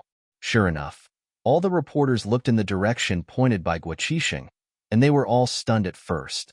Today, Ning Shi was wearing a red hollowed lace dress. The perfect design of the waist completely showed her charming waistline, and the neckline revealed her beautiful collarbone. This color was more difficult to handle than red, and it was made of lace. Although the design was extremely beautiful, ordinary people would look vulgar or shocking if they didn't wear it well. But this dress seemed to be made for Ning Shi, and it made her look bright and attractive, dazzling. When the stylist chose this dress for her, Ning Shi herself felt that she couldn't handle it, but she was convinced after she put it on. No wonder he was the gold digger of Shangshi media. His eyes were so sharp. They only met once, but he knew her better than she knew herself. As for walking on the red carpet, although it was the first time for Ning Shi to formally attend such an occasion, she was an actress after all. She had tried to figure out people in all kinds of industries, including big stars. She had played them several times, so it was not difficult for her to walk on the red carpet. Every step, every smile, every movement was just right, and she could accurately find the position of the camera and give the most beautiful expression. The reporters were stunned longer than Director Guo, and it took them a long time to come to their senses. Was this Ning Shi who played Ming Chang'e? An unknown newcomer without any representative works? She's just too beautiful. There was no word to describe her. She was beautiful. They were all asking Director Gua who was more beautiful between Jia Qingqing and Ning Shi just now. No wonder Director Gua had a strange expression at that time. Their questions were simply ridiculous. In front of such a stunning beauty like Ning Shi, Jia Qingqing, who had always been famous for her beauty, was simply ordinary. Not only the appearance, but also the aura of this newcomer was very strong. She was not like a newcomer at all. Her gestures were elegant and generous, and even exuded a kind of innate nobility. Ning Shi walked to the center of the red carpet, made a few random poses for the media to take photos, and then turned around, picked up the signing pin on the tray, and signed on the wall. As soon as she turned around, there was another burst of exclamations and the sound of the shutter being pressed. The dress was designed to be backless, which was an important reason why the stylist had chosen it. Ning Shi's butterfly bone was too beautiful. It could be said that it was the sexiest and most seductive part of her body. It would be a waste if she didn't show it. In the past, most female stars liked to bare their breasts on the red carpet in order to attract attention, but Ning Shi had taken a different approach. She was much more sophisticated. After killing countless films, it was finally time for the interview. The friends of the reporters today were quite pitiful. This was because the questions they had prepared were, do you think you can control Ming Chang'e with your looks? Who do you think is more beautiful, you or Jia Qingqing? I heard that you were admitted as an exception. Is there any reason for that? Now, all these questions were no longer needed. Anyone who wasn't blind would know that there was no such thing as an audition. His face was too convincing. She was the most suitable Ming Chang'e. Therefore, the reporters began to ask questions on the spot. Miss Ning, may I ask if the clothes you're wearing were handmade by designer Karl Lagerfeld? Ning Shi was stunned. Is this a Karl Lagerfeld haute couture dress? How could she wear a dress worth millions of yuan so casually? How could Devil Lu be so unscrupulous? However, the more terrible thing was yet to come. Then the reporter listed the origins of all the things she was wearing one by one, and then asked, Miss Ning, is your stylist Arthur? How could he see that? He had sharp eyes.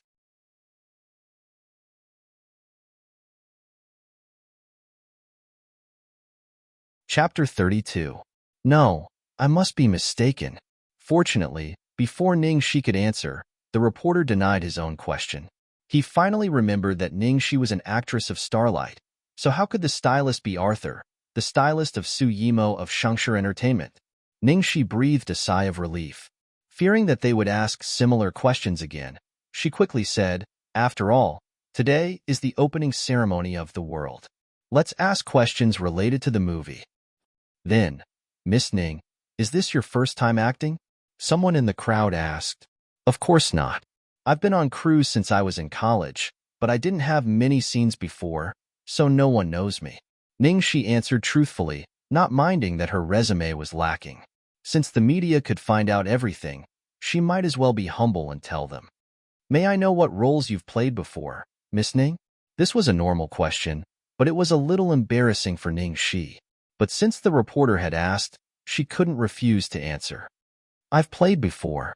Ning Shi began to count the roles she had played after returning to China. During the 4 years she had been studying abroad, she had spent all her spare time on crews.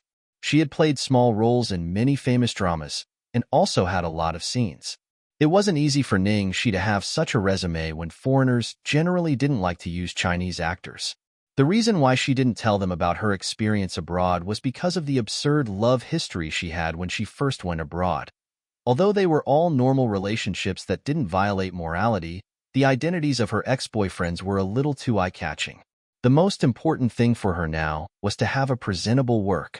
If there were all gossip about her as soon as she debuted, the public's attention would be focused on her private affairs. She might get some exposure for a while, but it wouldn't be good for her long-term development. Ning Shi had tried very hard to recall the roles she had played after returning to China, but the reporters were still speechless after she said them out. What kind of roles were they? Mistress, vixen, seductress, country bumpkin, brainless young lady, and even vicious old woman? What kind of hobbies did such a beautiful woman have? Why did she always like to play such ugly roles? Sure enough, someone asked, why are you always playing villains? Of course, Ningxi wouldn't expose Changli on such an occasion. She said calmly, I didn't pay attention to that. Acting is my most beloved career. Every role has its own life, regardless of whether it's big or small. Following that, the media asked a few more questions. Without any guidance from her manager, Ningxi answered all of them perfectly. Guo Qisheng, who was watching from the side, nodded repeatedly. This girl is really not bad. With such aptitude and EQ, he has only reached this stage after entering the industry for a year. Old Wang, what do you think? Producer Wang Taihe said meaningfully, either the higher-ups of Starlight Entertainment are blind, or, after saying that, she gave him a knowing look. It was clear that someone in Starshine was deliberately suppressing her. Guo Qisheng's face was full of regret. What a pity for such a good seedling. Gold will always shine. Besides, doesn't she have a talent scout like you? Wang Taihe chuckled. At that moment, Ning Shui, who was standing at the side, was clenching her nails into her palms. Her face was so dark that she almost couldn't maintain her composure on such an occasion. She had deliberately asked Changli to inform Ningxi at the last minute so that she would make a fool of herself at the opening ceremony. In the end, Ningxi would appear in the finale and amaze everyone. Damn it, Ningxi's outfit alone cost a few million yuan. Where did she get so much money? Clothes and jewelry could be rented, but who styled her like this? She had underestimated this country bumpkin.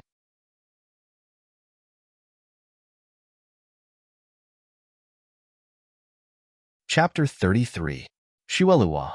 Ningxi is your junior sister. What do you want to say about her playing the role of Meng Chang'e? At this time, a reporter asked Ning Xuelua about Ningxi's problem. Ning Xuelua immediately put on a calm and elegant expression and said sincerely, my junior sister is very capable. I think she won't let us down. Ning Xuelua praised Ningxi for all the questions asked by the reporter. People who didn't know what was going on might think that she was helping her junior sister, but Ningxi knew clearly that Ning Xuelua was up to no good. She was not helping her, but trying to kill her. Before the game had even started, they had already praised her to the skies, causing the outside world to have such high expectations of her. If she was the slightest bit careless, she would be bombarded badly. Unfortunately, she would not give Ning Xuelua a chance to make her evil plan come true. She had been conserving her energy for 5 years, so she was confident that everyone would be convinced of her acting skills. She wanted to kill me? Let's wait and see. The media interview finally came to an end. Ningxi was about to take a breath, but was stopped by Changli. Ningxi, where did you get this outfit? Don't expect the company to pay for it. You are just a supporting actress. Who allowed you to be so high profile? Don't you know the rules? Changli scolded her as soon as she came. Ningxi combed her long black hair and said slowly, I didn't want to, but Sister Chang insisted that I be the last one. You. Seeing that there were too many people around, Changli suppressed her anger. Later when we're eating, you better behave yourself. Don't talk nonsense and embarrass the company. Xueluo's alcohol tolerance isn't good. Remember to block the alcohol for her. Do you hear me? Ningxi couldn't help sneering. Drink for her? Miss Chang, are you dreaming? She should be thankful that I didn't pour wine on her. Changli and Ning Xuelua were in cahoots, so it was useless for her to bow and scrape, so there was no need to listen to her. If she had been tough, Changli would have scruples and wouldn't dare to go too far. Changli was annoyed by her. Ningxi, you've really grown up. You just got a supporting role. Don't you know what your surname is? Ningxi had no patience to deal with her anymore, so she turned around and left. Changli looked at Ningxi's back as she left. Even though it was just a back view, it was enough to make people yearn for her. She felt inexplicably flustered. She had a premonition earlier that she might not be able to suppress Ningxi. This woman was born to act. If she were to rise, her future achievements would definitely not be comparable to Ning Xueluo. But now that things had come to this, she could only ruthlessly suppress her, not giving her any chance to make a comeback. After the launch ceremony, there was a banquet. All the relevant crew members gathered together, chatting and eating while getting to know each other. The atmosphere was much more relaxed. Seeing Ningxi, The scriptwriter Yiling Long was the first to stand up and pull her to sit beside her. She was obviously very satisfied with her. Speaking of which, what a coincidence. The two beauties in our drama are from the same company, and they both have the surname Ning. Assistant Director Zhang Rue exclaimed. Ning, she sneered in her heart. Hee, what a coincidence. They were working under the same manager in the same company. But their encounters were vastly different. One was already the top star of Xinghui, while the other was still struggling at the bottom of the entertainment industry. As they spoke, the producer and director suddenly stood up and went to the door. It turned out that Ning Yaohua, the chairman of Ning Enterprises, the biggest investor of the drama, had arrived.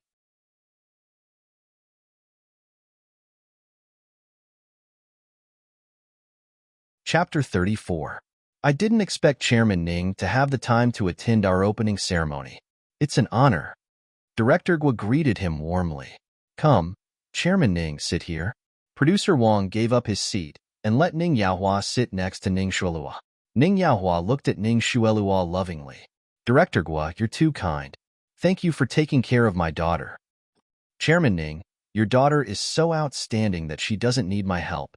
She's always so busy. If it wasn't for this trip, I wouldn't have been able to see her. Ning Yaohua said angrily. Although he had a straight face, there was no anger in his eyes. It was obvious that he doted on his daughter.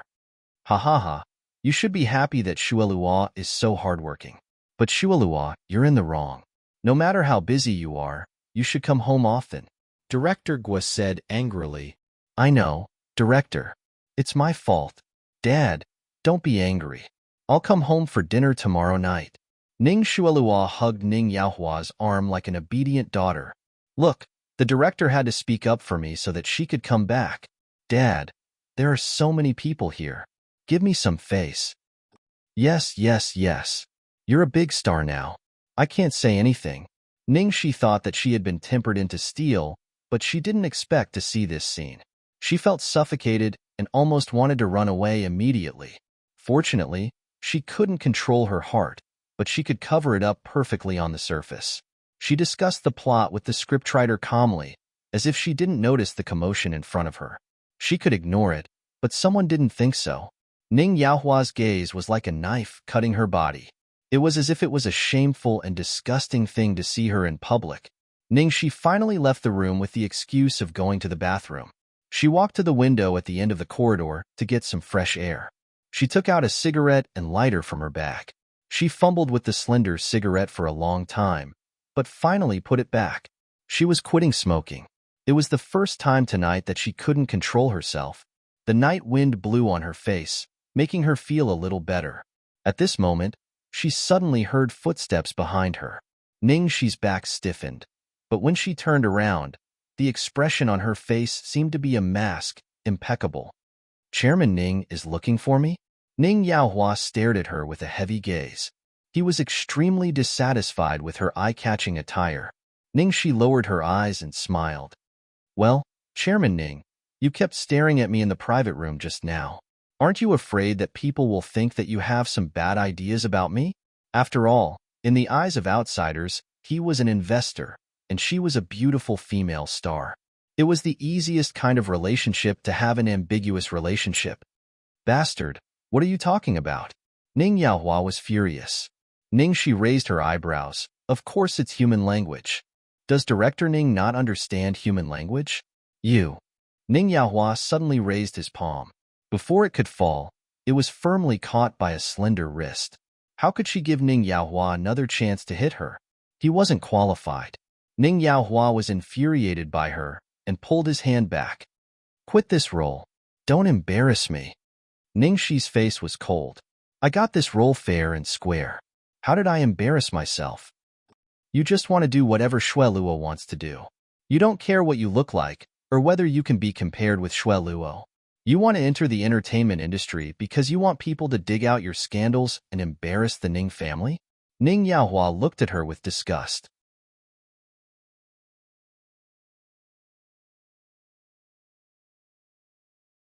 Chapter 35.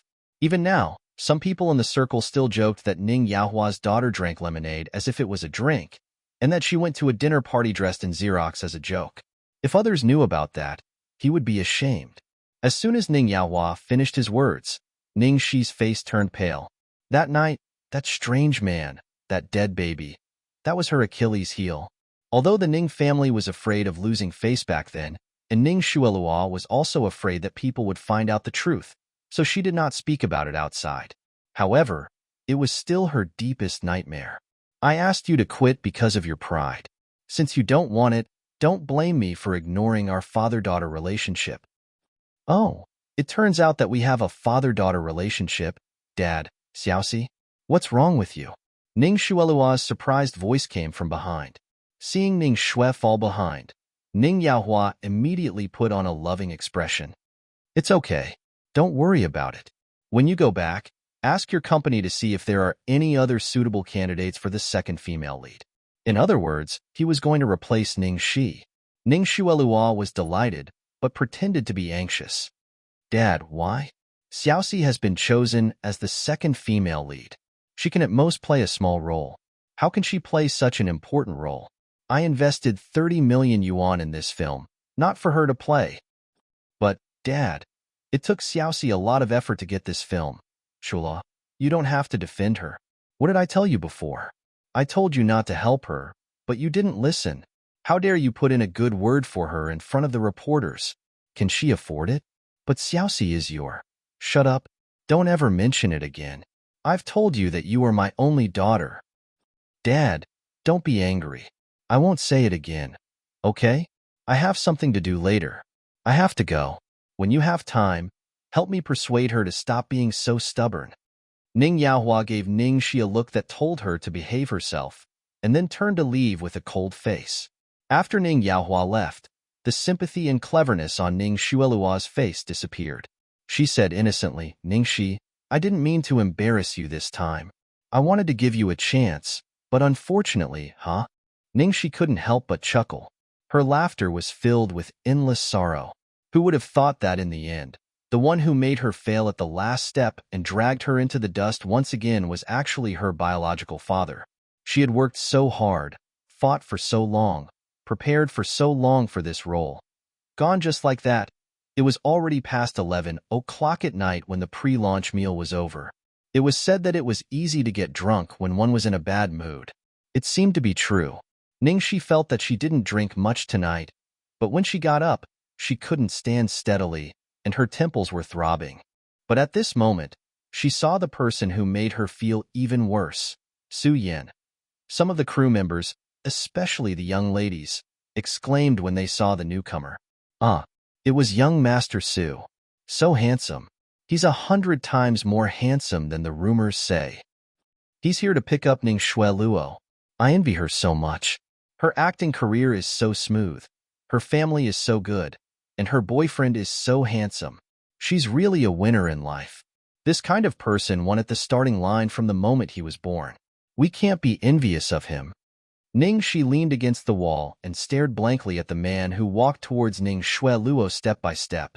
In recent years, the Su family had developed well, and Su Yan's status had also risen. Ning Shi could hardly see the shadow of her former self in him.